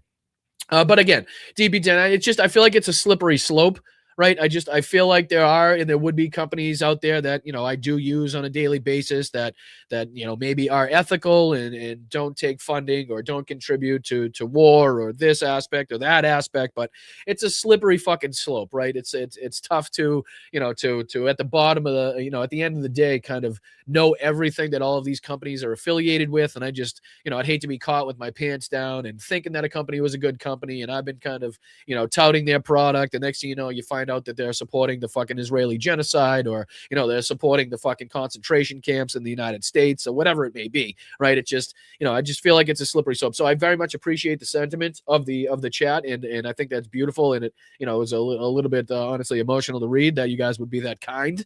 But it's just, it's something that I've thought about. Believe me, it's trying to keep this show and making it profitable, and so that I could do this every day is not easy, and it's been a real struggle. So believe me, I've been trying to think of different shit to try to keep it running. But I come back to people just having that request of, okay, we've been contributing or a sponsor of your show for a year now, so but we would rather you not speak about this, or else we're going to pull our sponsorship. It's like shit like that I try to avoid. So again, if it comes time where I'm making the decision to either have to pull the plug on the show or look at stuff like this, then maybe if it gets to that point. But you guys have been really, really nice and fantastic and keeping me just off the bottom to keeping me just out of the gutter enough where I can kind of hopefully see some sort of light at the end of the tunnel. So hopefully the growth continues to go in the right direction, and this is something that we don't even have to contemplate or think about at all. Like I said, if I can, just be comfortable and just kind of be able to do this every single day without having to worry about, where the next meal is coming from or the next dollar to pay the bills is coming from, that would be fantastic. But again, we're all in the same boat, so I'm no different or more special than anybody else. We're all in financial difficulties and hardships right now, so fuck it, that's where we are. Not going to help us complaining about it. I know that. But DBD, I do appreciate the sentiment and the $20 contribution, definitely. And again, like I said, if it's if it's me kind of having one foot in the gutter and one foot in as far as homelessness is concerned, and maybe I'll have to consider that. But again, it's only with consistent growth in numbers that even these things even are a possibility anyway. So growth is necessary even to get the attention of whatever ethical companies may be out there. So again, it's kind of like a give and take, and you need you need one thing in order to get the other. So I do appreciate the sentiment, though. I really do. Thank you again to Paul P. I'm getting more stuffed up as we go along, and I don't know why. Goddamn. Thank you so much, Paul P., for your contribution. We need to stand united like we all did at, quote, No Kings. Come November, they are all going to do everything possible to stay in power. They already are doing that, so we need to stay focused and ready for whatever they throw at us. Absolutely, Paul. Fucking spot on, my dude. Absolutely spot on that. And that's why we've been, continuously trying to cover and highlight and at least keep on the forefront of everybody's minds the little plans and ploys they have going behind the scenes, and, the Tulsi Gabbards and the fucking, the lies about the Chinese interference, and going into Fulton County and going into these other places to relitigate and rehash the 2020 election so they can utilize whatever bullshit and lies and policies to try to affect the most change in the midterms and the general election as we possibly can. So right in line with what we've been talking about, Paul. I do appreciate you for bringing that up. Thank you for the kind contribution as well. Shout out to you. Appreciate you being informed and up to date. That's why we love you guys, because you guys are the best, because you guys are the most informed. You guys are the most educated. I always say there is 99.9% of the time there is somebody much smarter than you in the chat that is always going to be there to educate you. So rely and make sure we respect the chat. So Jen, thank you so much. Way to represent yesterday, Boston and America. Fuck Donald J. Trump. Right there with you, my brother. Thank you so much. And again, thanks to everybody from Massachusetts and from the surrounding areas that showed up yesterday. The numbers that are getting out there and the videos that are coming from the different protests and rallies are again, they go a long way. Again, I know some people think it's kind of useless to some extent, but they go a long, long way in at least showing the rest of the world that, we're not going to sit idly by as much as we need to continue to do more, and much more needs to be done. And I think much more action, unfortunately, drastic action needs to be taken. At least this shows that we're at least willing to get our faces out there. We're at least willing to get out there in the cold and wherever you guys showed up to in the heat, wherever it may be, and kind of show our displeasure and kind of show solidarity with the rest of the world that is against what this Trump regime and Israel are perpetrating right now. So, Jen, thank you so much. And to shout it out today, to finish it up, to wrap it up today, Wayno.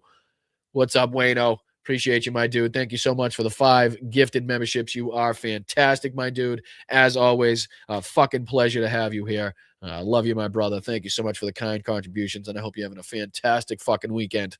That goes for everybody as well. Thank you guys so much for your support today. Thank you so much for your contributions, for the Venmos, for everybody getting the merch, for your support, for the sentiment as far as like what DPD was saying. I know, but again, I'm really adamant about trying to do things the right way. I want to make sure that I'm giving value to this show, and it's not like outside sources and the products that we sell that gives value to this show. So there's a lot of ways that I think about it. Maybe some of them are wrong, and maybe some of them are kind of outdated, so to speak. But again, we try to do things the right way. So I appreciate you guys. Thank you so much. I will see you, if not tomorrow, if anything pops up, if anything dramatic happens, I will see you Tuesday for the Tuesday show. Again, the schedule is posted on bostonbrian.com, as well as all the connections and links to my other platforms. So again, if you have any questions, if you want to check out the merch, go to bostonbrian.com. All the links are available to you there. Thank you to the mods again for a really great show. You guys are fantastic in keeping that chat running and making sure that we have no issues and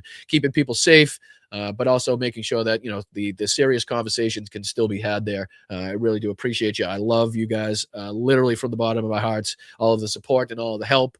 It means a lot. So thank you guys. I'll see you Tuesday again, if not tomorrow. If something big happens, I'll see if I can pop on and let you guys know. But if not, please hit that like button on the way out. Subscribe to the channel. Again, if you find some value, if you like what you're hearing, if you like what you're seeing in any regard, just please do the free stuff. It goes a long way. Leave a comment on the live after the show, after it's posted. I know, again, you've been chatting away in here, but again, after it's posted, you get another opportunity to leave, a comment, a permanent comment on the video. Share it out on your socials. Just, whatever you can do. If you can help, share it out to friends, family, coworkers. We're trying to do things the right way. So again, we're on the right side of history. Fuck ICE, fuck Donald Trump.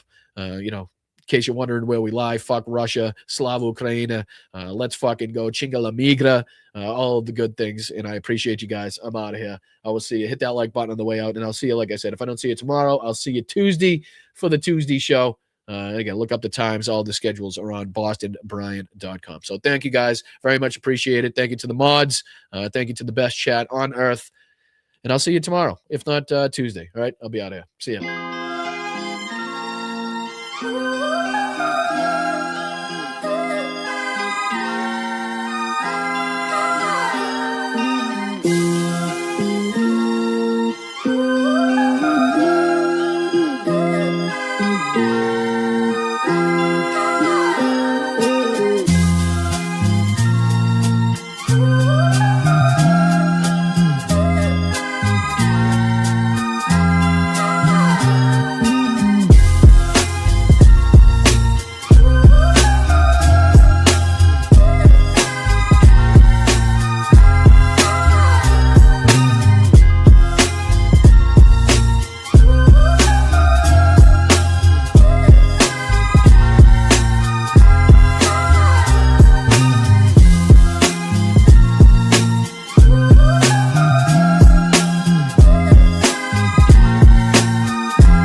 miners. I love miners. God bless the United States.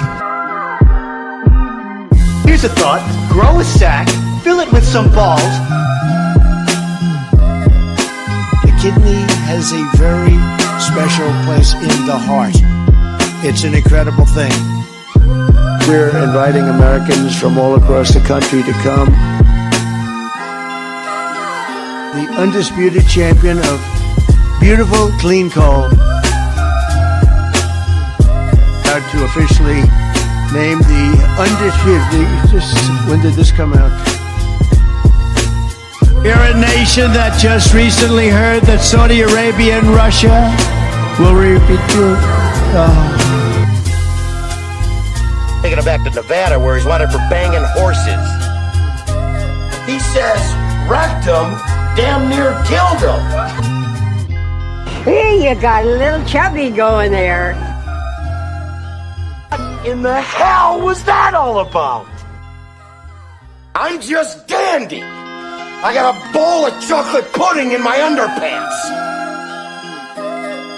Call them dumps, big massive dumps. I didn't say mud, I said crud. You fall into some crud or something? I'm standing up here bashing the living shit out of Nazis.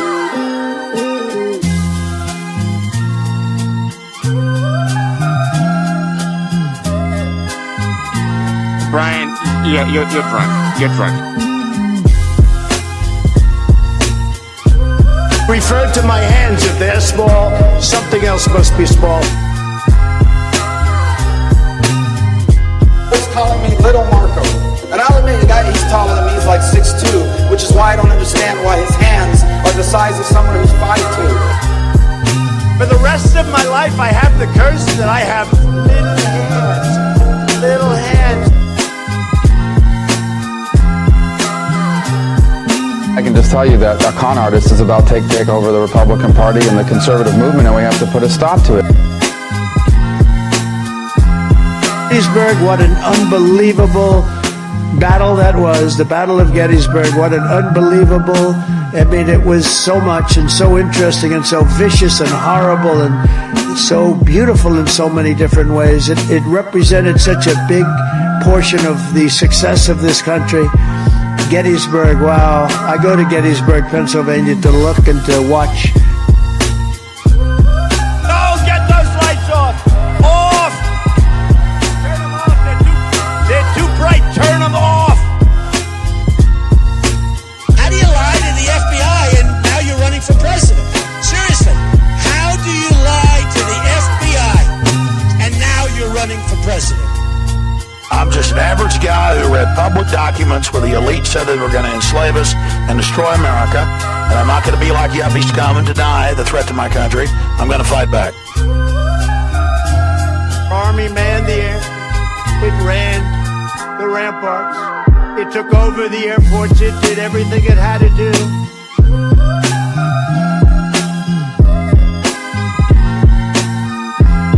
Eating the dogs, the people that came in, they're eating the cats, they're eating the pets of the people that live there. I mean, they've been conserved since the time of lobsters, right? There weren't trees around when lobsters first manifested themselves on the planet.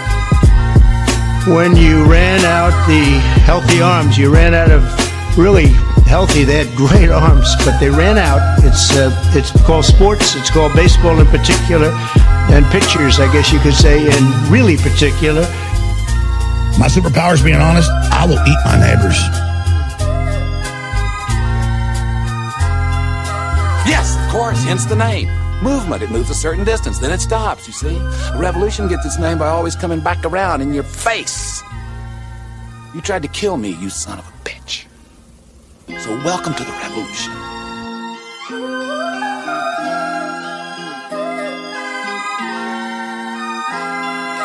All right, guys, love and peace. Stay loud, stay proud, stay aggressive. I'll see you guys either tomorrow or Tuesday, depending on what the news gives us, all right? I'm out of here. That's the big, fat, sloppy United States out. The big, fat, sloppy